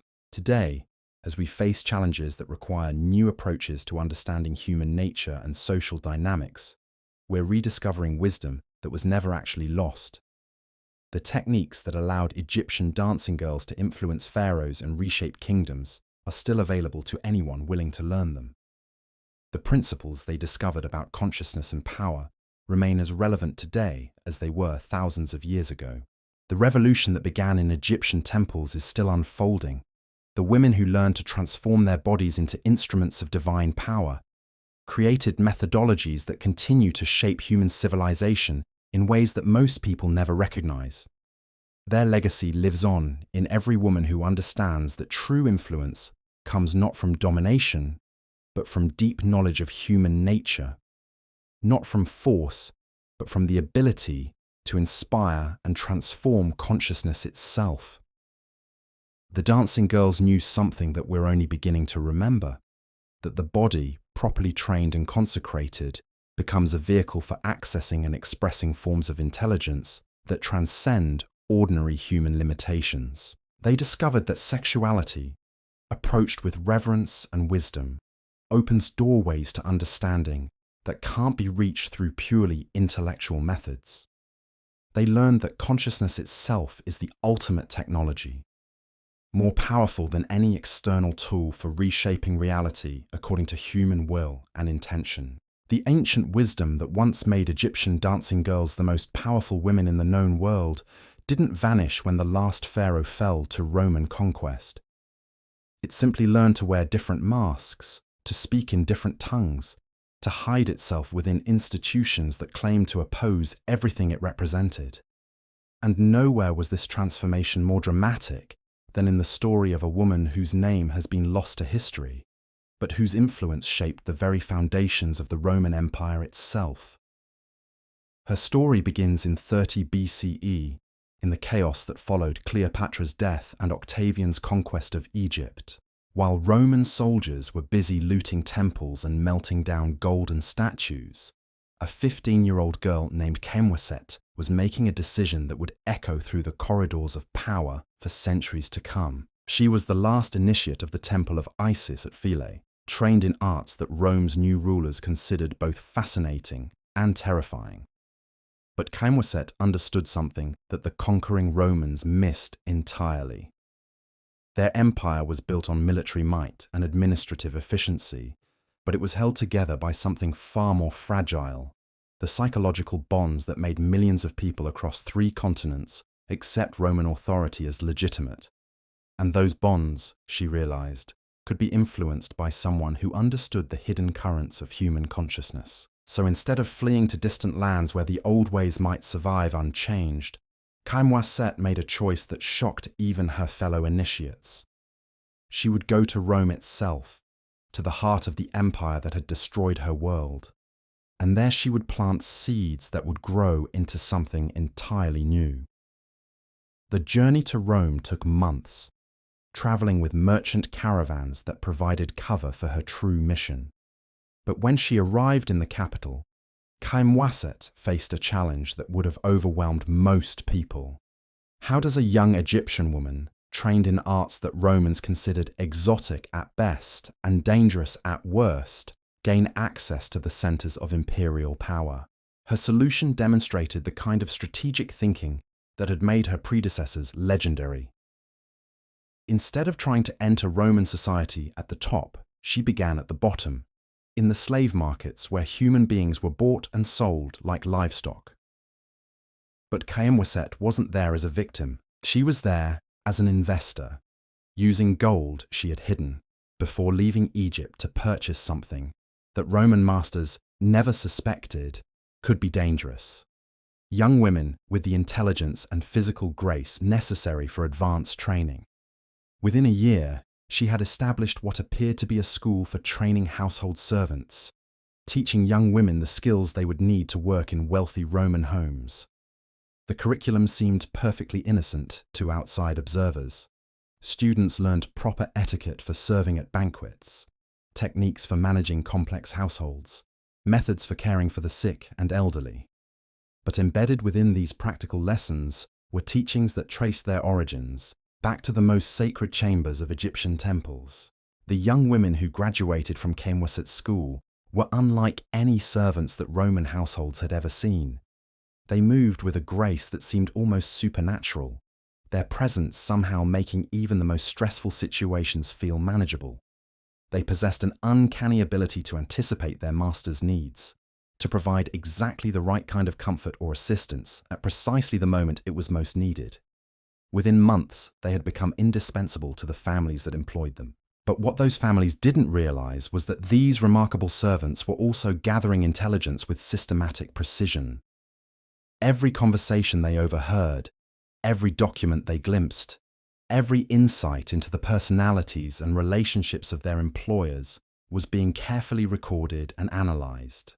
Khemwaset was building the most sophisticated intelligence network that Rome had ever seen, and she was doing it through women that the city's elite considered invisible. The breakthrough came during the third year of Augustus's reign, when a political crisis threatened to destabilize the entire imperial system. A conspiracy involving several prominent senators had been discovered, but the evidence was incomplete, and the emperor's advisors were struggling to understand the full scope of the plot. In this moment of uncertainty, one of Khemwaset's students approached her mistress, a senator's wife, with information that seemed almost too good to be true. The servant claimed to have overheard conversations that revealed not just the identities of all the conspirators, but their specific plans, their sources of funding, even their contingency strategies if the plot was discovered. The information was so detailed and accurate that when it reached Augustus through his wife Livia, it allowed the emperor to neutralize the threat completely, while making it appear that he had uncovered the conspiracy through his own brilliant detective work. Augustus never learned the true source of the intelligence that had saved his reign. But Livia, who was far more perceptive than her husband about the subtle currents of Roman politics, began to suspect that something extraordinary was happening. She started paying attention to the servants in her own household, noticing qualities that she had previously overlooked, and gradually, she began to understand that she had access to capabilities that could make her the most influential woman in the Roman world. What followed was a partnership that would reshape the nature of imperial power itself. Livia provided protection and resources, while Khemwaset's network provided intelligence and influence capabilities that gave the imperial family advantages that their rivals couldn't understand or counter. The combination proved devastatingly effective. Consider what happened during the succession crisis that followed Augustus's death. The transition of power from one emperor to another was always a dangerous moment in Roman history, a time when ambitious generals or popular politicians might attempt to seize control of the empire. But Tiberius's ascension to the throne proceeded with a smoothness that amazed contemporary observers. What they didn't realize was that potential rivals had been neutralized through methods that left no traces of imperial intervention. Ambitious senators found themselves distracted by personal scandals that mysteriously emerged at crucial moments. Military commanders discovered that their trusted subordinates were providing information to imperial agents without realizing they were doing so. Politicians who might have challenged Tiberius's authority found their support melting away as their followers were influenced by servants and companions who understood persuasion as a precise art. This invisible influence extended far beyond immediate political concerns. The cultural transformation that turned Rome from a republic into an empire wasn't just the result of military conquest and administrative reform. It was shaped by subtle psychological campaigns that made imperial authority seem natural and inevitable to people who had grown up believing in republican values. The process was so gradual and sophisticated that even the people being influenced rarely recognized what was happening. Roman citizens found themselves thinking differently about authority, about the relationship between rulers and ruled, about the nature of power itself. These changes seem to emerge organically from the social dynamics of imperial society, but they were actually the result of carefully orchestrated influence campaigns that operated below the threshold of conscious awareness. The women who carried out these campaigns had been trained in techniques that allowed them to shape group psychology with scientific precision. When they attended social gatherings, they knew how to position themselves to overhear the most important conversations while remaining unnoticed by the speakers. When they served at banquets, they understood how to use subtle variations in timing and presentation to influence the emotional atmosphere of the event. When they worked in households, they knew how to plant ideas and suggestions that would seem to arise naturally in their employers' minds. But perhaps most remarkably, they had learned to work together as a coordinated network, sharing information and coordinating their activities to achieve objectives that no individual could accomplish alone. When a particular senator needed to be influenced, multiple women working in different contexts would begin applying pressure simultaneously, creating psychological effects that were far more powerful than any single intervention could produce. This network model proved so effective that it spread throughout the Roman world, adapting itself to local conditions while maintaining its core capabilities. In the eastern provinces, women trained in these techniques integrated themselves into Greek philosophical schools, using the intellectual traditions of Athens and Alexandria as cover for activities that would have been impossible to conceal in more conventional settings. In Gaul and Britain, they worked through the existing structures of Celtic society, transforming ancient tribal customs into vehicles for Roman influence. The most dramatic example of this adaptation occurred in Judea, where religious tensions were threatening to tear the province apart. Traditional Roman methods of control had proven inadequate for managing a population whose identity was so deeply rooted in spiritual beliefs that couldn't be addressed through conventional political or military means. But the network that had originated with Chaim Wasit's school offered capabilities that were perfectly suited to this challenge.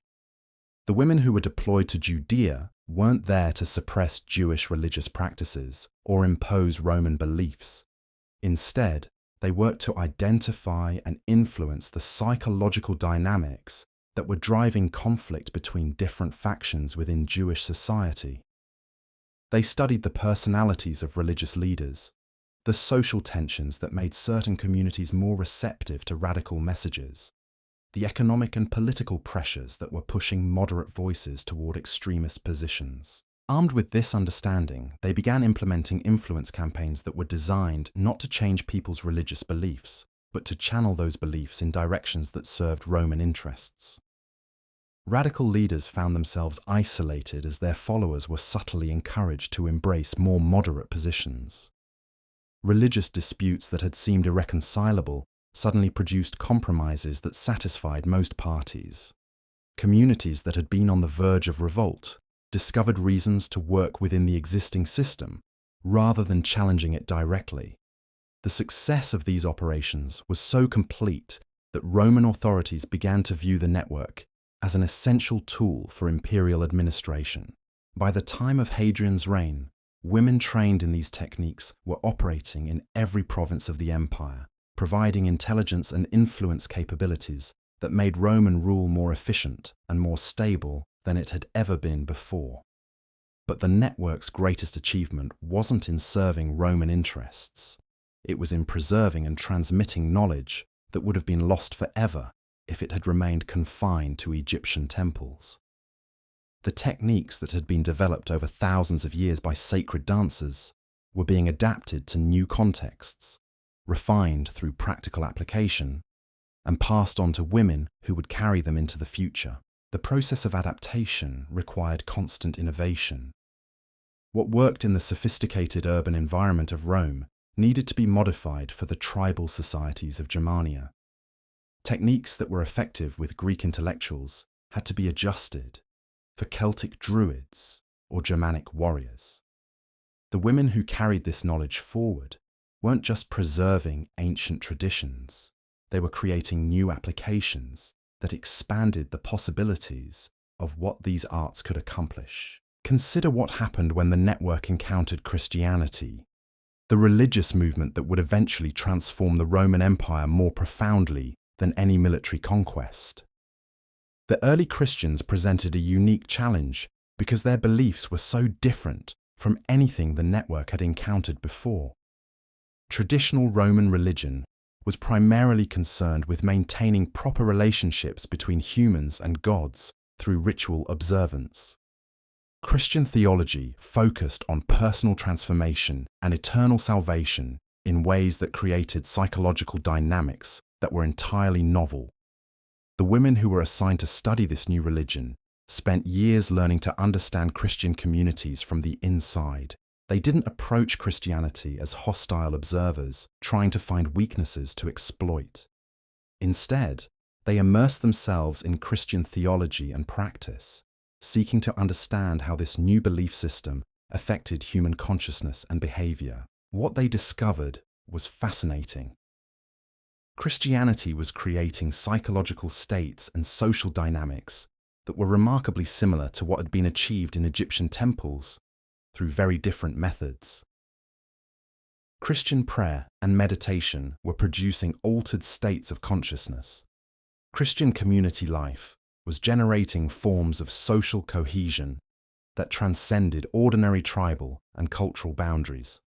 Christian teachings about love and forgiveness were transforming people's understanding of human relationships in ways that had profound political implications. But the network also recognized that Christianity represented both an opportunity and a threat. The opportunity lay in the possibility that Christian institutions might provide new venues for preserving and transmitting the ancient knowledge. The threat was that Christian leaders might recognize the network's activities as incompatible with their own teachings and move to suppress them. The solution that emerged was one of the most sophisticated infiltration operations in human history. Instead of trying to oppose Christianity or corrupt it from the outside, the network began producing women who were genuinely converted to Christian beliefs while retaining their training in the ancient arts. These women entered Christian communities as sincere believers, but they brought with them capabilities that would subtly transform Christianity itself. The process took generations to complete, but its effects were profound. The Christian monasticism that emerged in the 4th and 5th centuries incorporated practices that clearly descended from Egyptian temple traditions. The mystical theology that became central to Christian spirituality contained insights that had been preserved from ancient wisdom traditions. The organizational structures that allowed the Christian Church to survive the collapse of the Roman Empire reflected principles that had been developed by women who understood group psychology with scientific precision. Most remarkably, the network managed to embed its knowledge within Christian institutions so thoroughly that it became invisible even to the people who were preserving it. Nuns who practiced contemplative techniques that derived from ancient Egyptian methods believed they were engaging in purely Christian spiritual exercises. Abbesses who managed their convents using organizational principles that trace back to temple schools thought they were applying insights they had gained through prayer and divine inspiration. This transformation of ancient knowledge into Christian practice ensured that the techniques developed by Egyptian dancing girls would survive the collapse of classical civilization.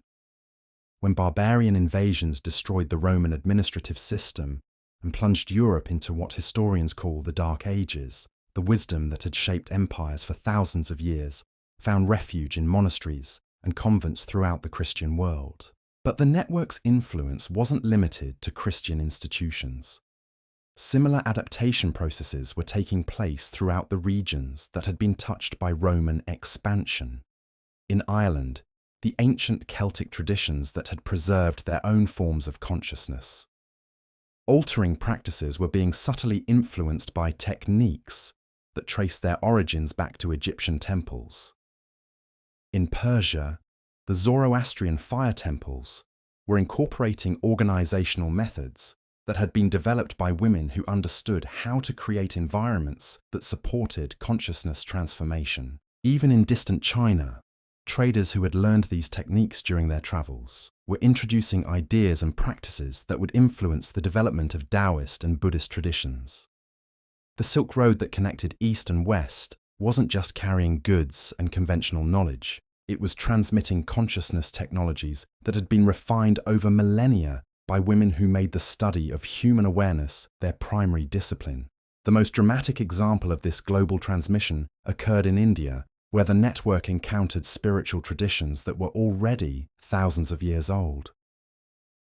The meeting between techniques that had been developed in Egyptian temples and practices that had emerged from Hindu and Buddhist contexts produced innovations that transformed both traditions.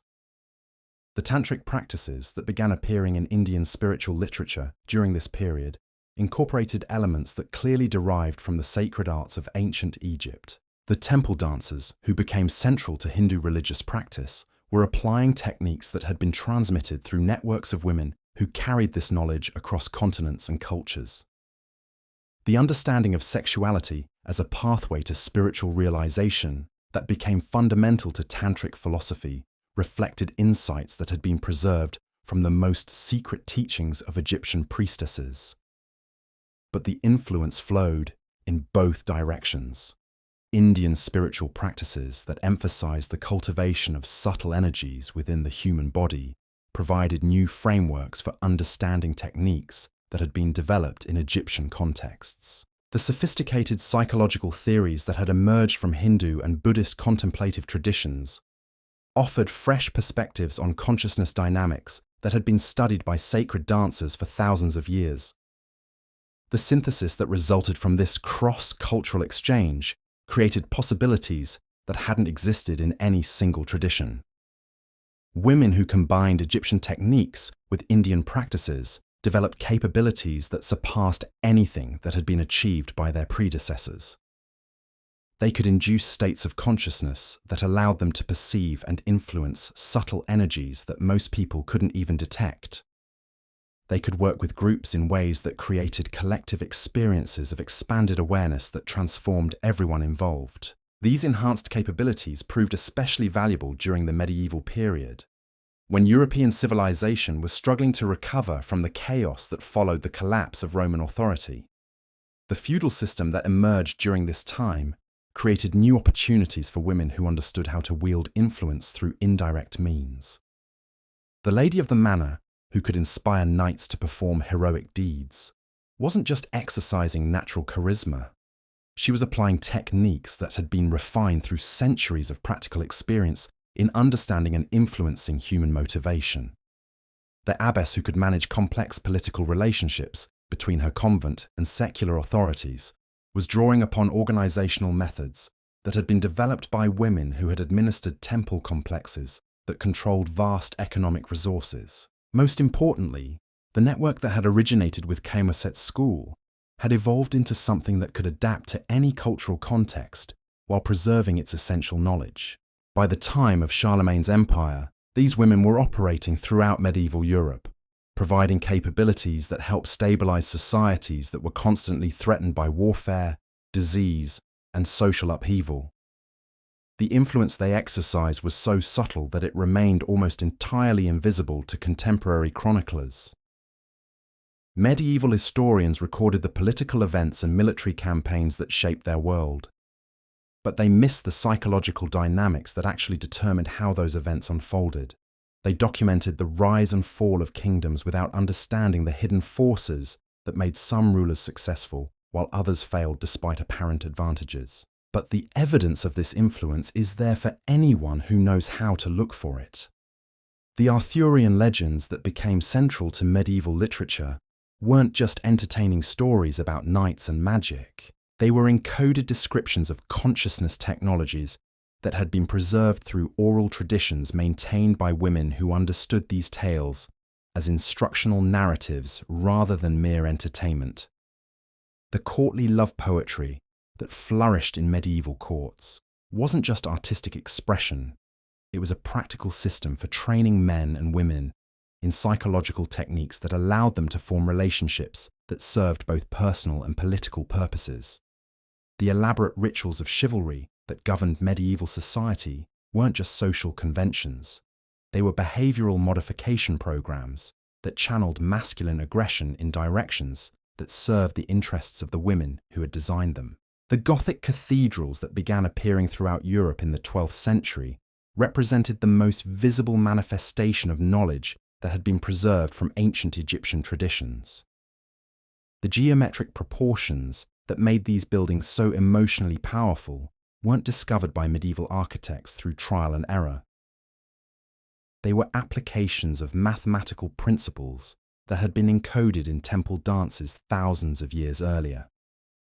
The acoustics that made Gregorian chants so effective at inducing altered states of consciousness weren't accidental features of cathedral design. They were the result of understanding sound as a technology for consciousness transformation, knowledge that had been preserved by women who had studied these phenomena for millennia. The light patterns that created such profound spiritual experiences for medieval worshippers weren't just aesthetic choices. They were applications of principles that had been developed in Egyptian temples, where light and movement were combined to create specific psychological effects. But perhaps most remarkably, the network had learned to embed its knowledge so thoroughly within medieval institutions that it became invisible even to the people who were applying it. The abbesses who designed cathedral schools that would eventually evolve into universities believed they were creating educational institutions based on Christian principles. They didn't realize they were applying organizational methods that traced their origins back to Egyptian temple schools, where sacred dancers had been trained in arts that combined spiritual practice with practical psychology. The scholars who developed the theological systems that became fundamental to medieval Christianity thought they were exploring the implications of divine revelation through purely rational inquiry. They weren't aware that their methods of analysis had been influenced by approaches to understanding consciousness that had been refined in very different cultural contexts thousands of years earlier.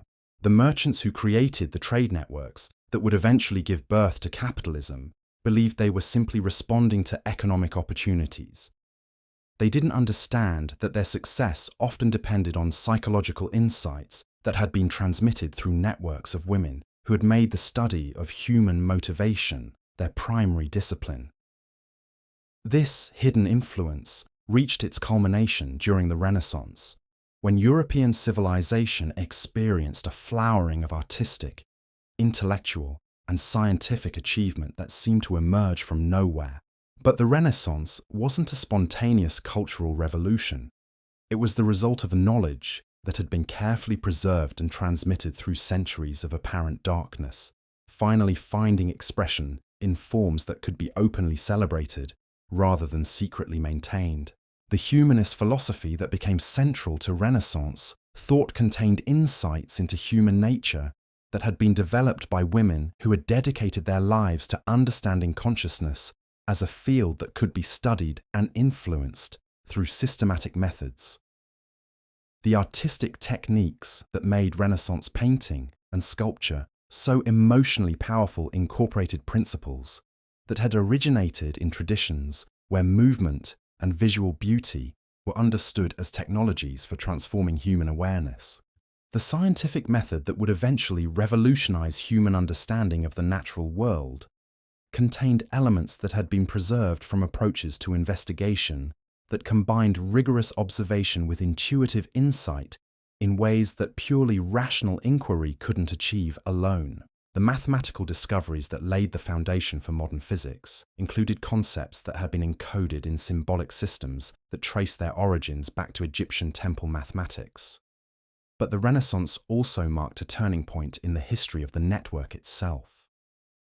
As knowledge that had been hidden for centuries began to emerge into public view, the women who had preserved it faced new challenges and opportunities. They could continue operating in secret, maintaining the security that had allowed them to survive for so long. Or they could begin revealing themselves more openly, risking exposure, but gaining the possibility of having much greater influence on the direction of human civilization. The choice they made would determine not just their own fate, but the future of knowledge that had shaped human history for thousands of years. And that choice would be embodied in the life of a remarkable woman whose story reveals how ancient wisdom adapted itself to the challenges of the modern world. Her name was Caterina Sforza, and she would become known as one of the most formidable political figures of the Italian Renaissance. But what history books don't reveal is that her legendary ability to outmaneuver male rivals who possessed superior military and economic resources stemmed from training that connected her to traditions that reached back to the temples of ancient Egypt. Caterina's education began in childhood, but not in the conventional sense that historians have assumed. While other noble children were learning Latin grammar and religious catechism, she was receiving instruction in arts that had been preserved through networks of women who understood power as something that operated through consciousness rather than force. By age 12, she could read the subtle signs that revealed what people were really thinking beneath their public facades. By 15, she had mastered techniques for influencing group dynamics in ways that made her indispensable to anyone seeking to achieve complex political objectives. But Caterina's real genius lay in understanding how to apply these ancient techniques to the specific challenges of Renaissance politics.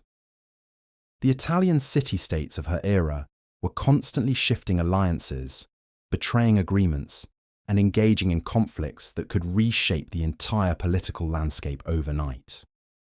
Success in this environment required not just military skill or diplomatic cunning, but the ability to understand and influence the psychological forces that determined how people would behave under pressure.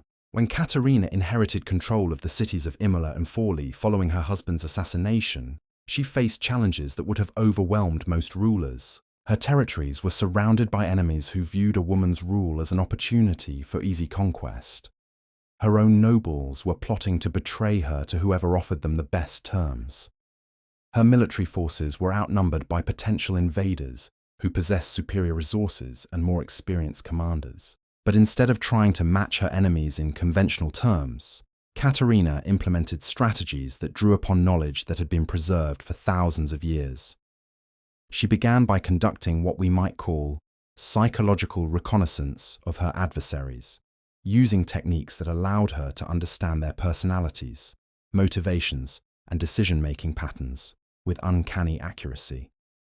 She studied not just their public statements and military dispositions, but the subtle behavioral cues that revealed their fears, desires, and vulnerabilities. Armed with this understanding, she began implementing influence campaigns that were designed to exploit the psychological weaknesses of her enemies while strengthening the loyalty of her own supporters.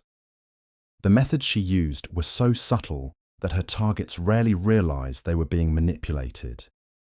Potential traitors found themselves developing unexpected doubts about the wisdom of betraying someone who had always treated them fairly. Enemy commanders discovered that their subordinates were providing information to Caterina's agents without understanding how they had been recruited. Most remarkably, Caterina learned to use her gender as a strategic advantage rather than a liability. While her male contemporaries tried to project power through displays of military might or political authority, she understood that feminine influence could be more effective precisely because it was less visible, and therefore less likely to provoke direct resistance. She cultivated relationships with key figures throughout Italian politics, not through formal alliances or explicit agreements, but through personal connections that made these men emotionally invested in her success. The result was a network of supporters who advanced her interests even when doing so conflicted with their own immediate political objectives. Cardinals who should have opposed her policies found themselves arguing on her behalf in papal councils. Merchants who had no obvious reason to favour her territories directed trade routes in ways that strengthened her economic position. Military commanders who were officially her enemies somehow failed to press their advantages when opportunities arose to defeat her forces.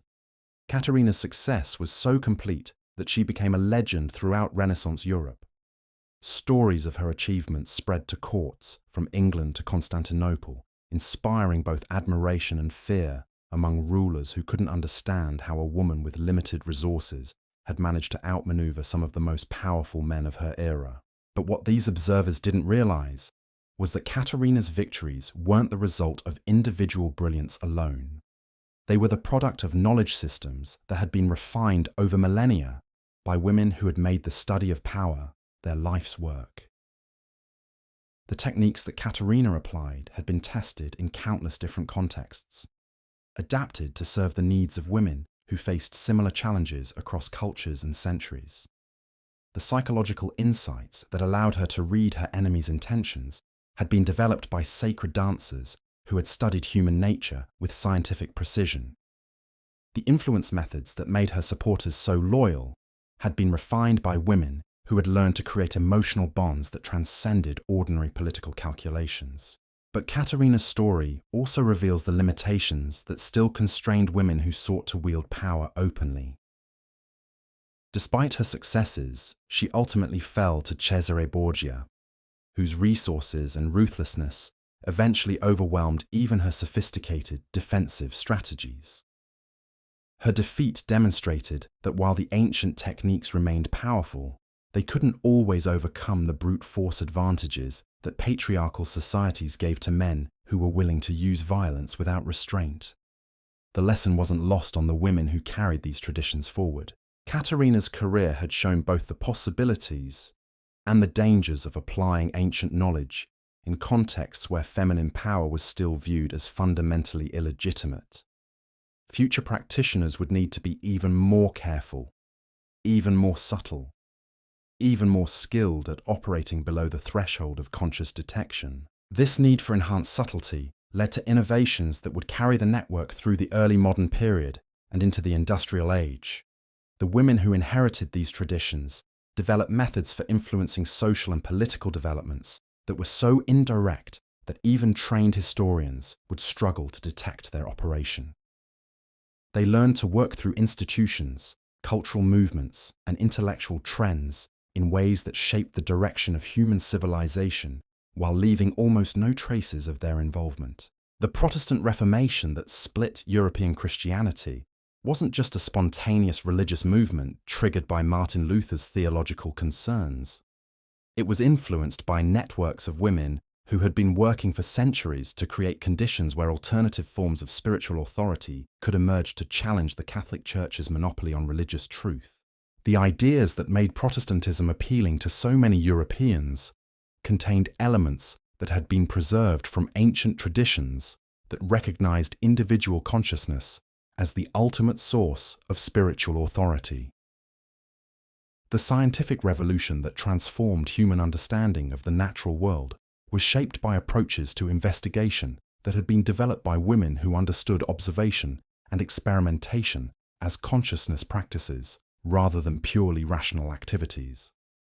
The mathematical insights that allowed scientists like Newton and Galileo to describe natural phenomena with unprecedented precision incorporated concepts that had been preserved in symbolic systems that traced their origins back to Egyptian temple mathematics.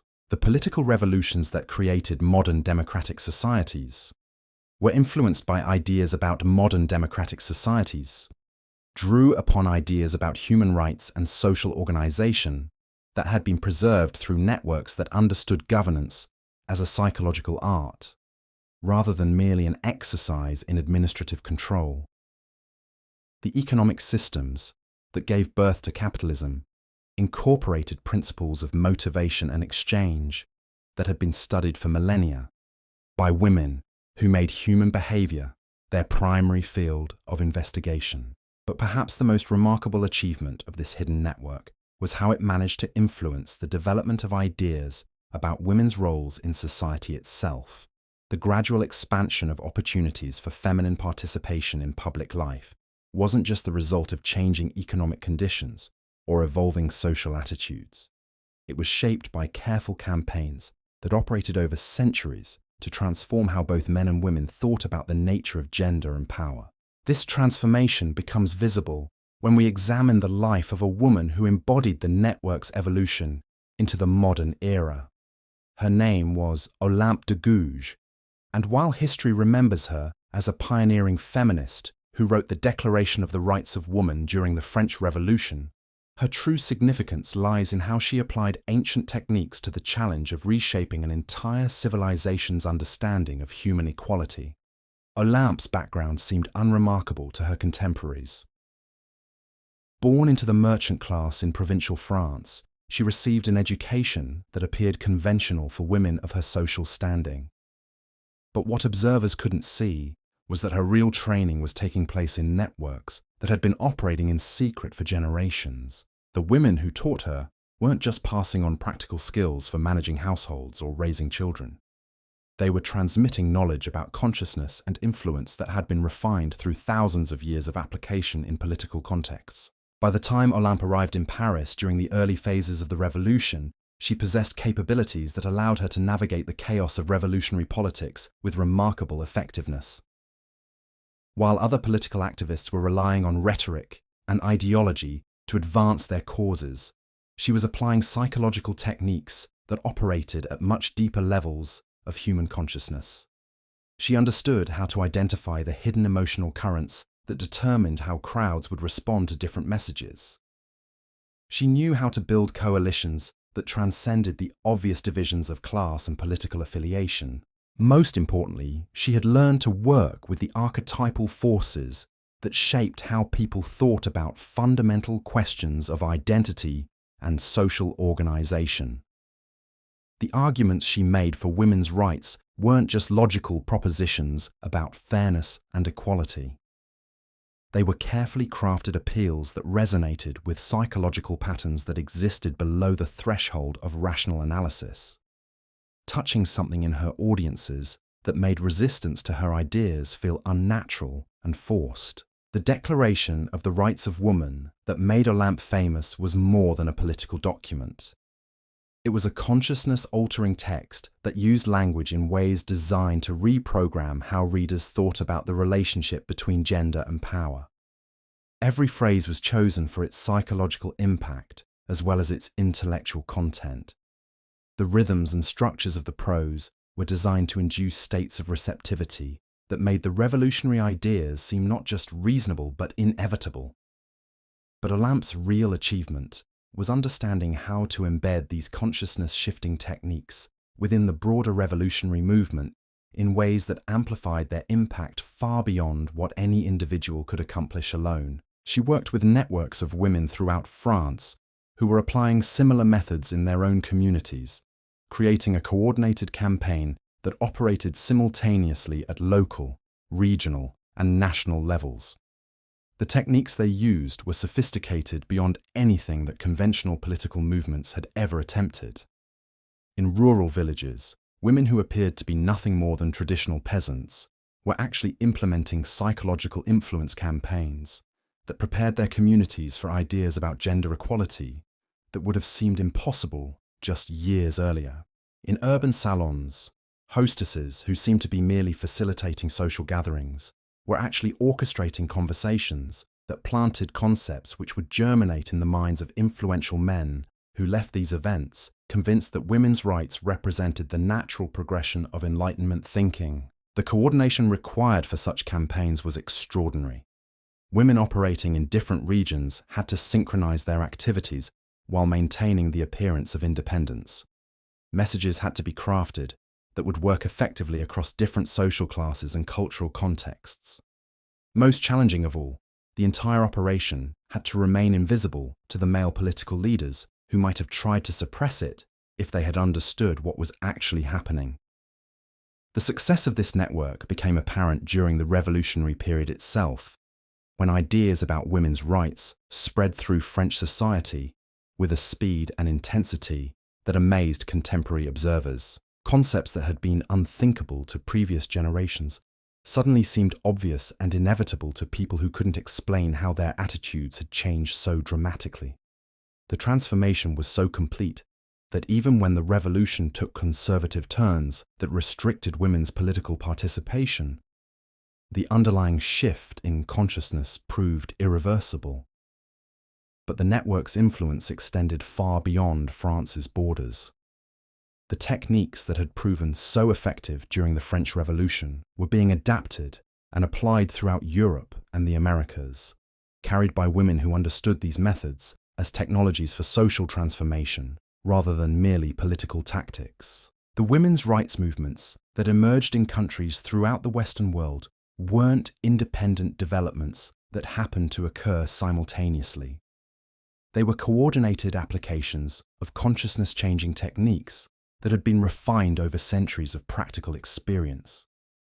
Consider what happened in the United States during the 19th century, where women like Elizabeth Cady Stanton and Susan B. Anthony became famous for their advocacy of women's suffrage. What historians have missed is that these women weren't working alone or relying solely on their individual insights. They were part of networks that connected them to knowledge systems that had been preserved and transmitted through generations of women who understood political change as a psychological process rather than merely a matter of legal reform. The Seneca Falls Convention of 1848, which launched the American women's rights movement, wasn't a spontaneous gathering of concerned women who decided to demand political equality. It was a carefully orchestrated event that applied techniques for consciousness transformation that had been developed in very different contexts thousands of years earlier. The speeches that were delivered, the resolutions that were passed, even the physical arrangements of the meeting space were designed using principles that had been preserved from traditions that understood group psychology with scientific precision. The women who organized this convention knew that simply arguing for legal changes wouldn't be sufficient to create lasting social transformation. They understood that successful reform movements required shifting the fundamental psychological patterns that determined how entire populations thought about issues of identity and power. The methods they used were designed to operate at levels of consciousness that most people couldn't access through rational analysis alone. The results were extraordinary. Within decades, ideas about women's capabilities and rights that had been dismissed as impossible fantasies became accepted wisdom throughout American society. The transformation was so complete that subsequent generations couldn't understand how their ancestors had ever believed that women were inherently inferior to men. The psychological foundations of patriarchal society had been systematically undermined through applications of techniques that operated below the threshold of conscious resistance.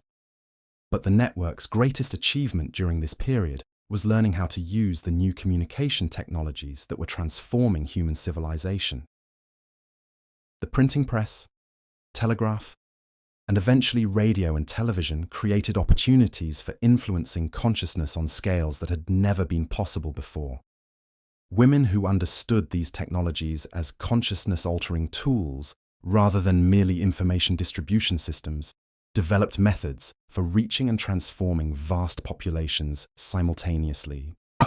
The novels that became bestsellers during the 19th century weren't just entertaining stories that happened to feature strong female characters. Many were carefully crafted consciousness transformation tools that use narrative techniques to reprogram how readers thought about fundamental questions of gender, power, and social organization. The authors who created these works understood storytelling as a technology for accessing and reshaping the psychological patterns that determined human behavior. And so we reach the end of our journey along the Nile, where shadows still dance in temple ruins and whispers of ancient power echo through time itself. From Ankhesenamun's desperate ritual to save a dying dynasty, to the networks that shaped revolutions and Renaissance courts, we've witnessed something extraordinary. Women who transformed their bodies into instruments of divine influence, who wielded consciousness itself as the ultimate technology of power. These weren't just dancers or entertainers.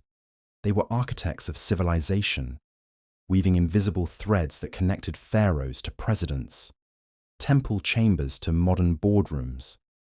Their legacy lives on in every woman who understands that true power doesn't come from force, but from the profound ability to read, understand, and transform the human heart. The revolution that began in Egyptian temples continues today, waiting for those wise enough to remember what the dancing girls of the Nile knew all along.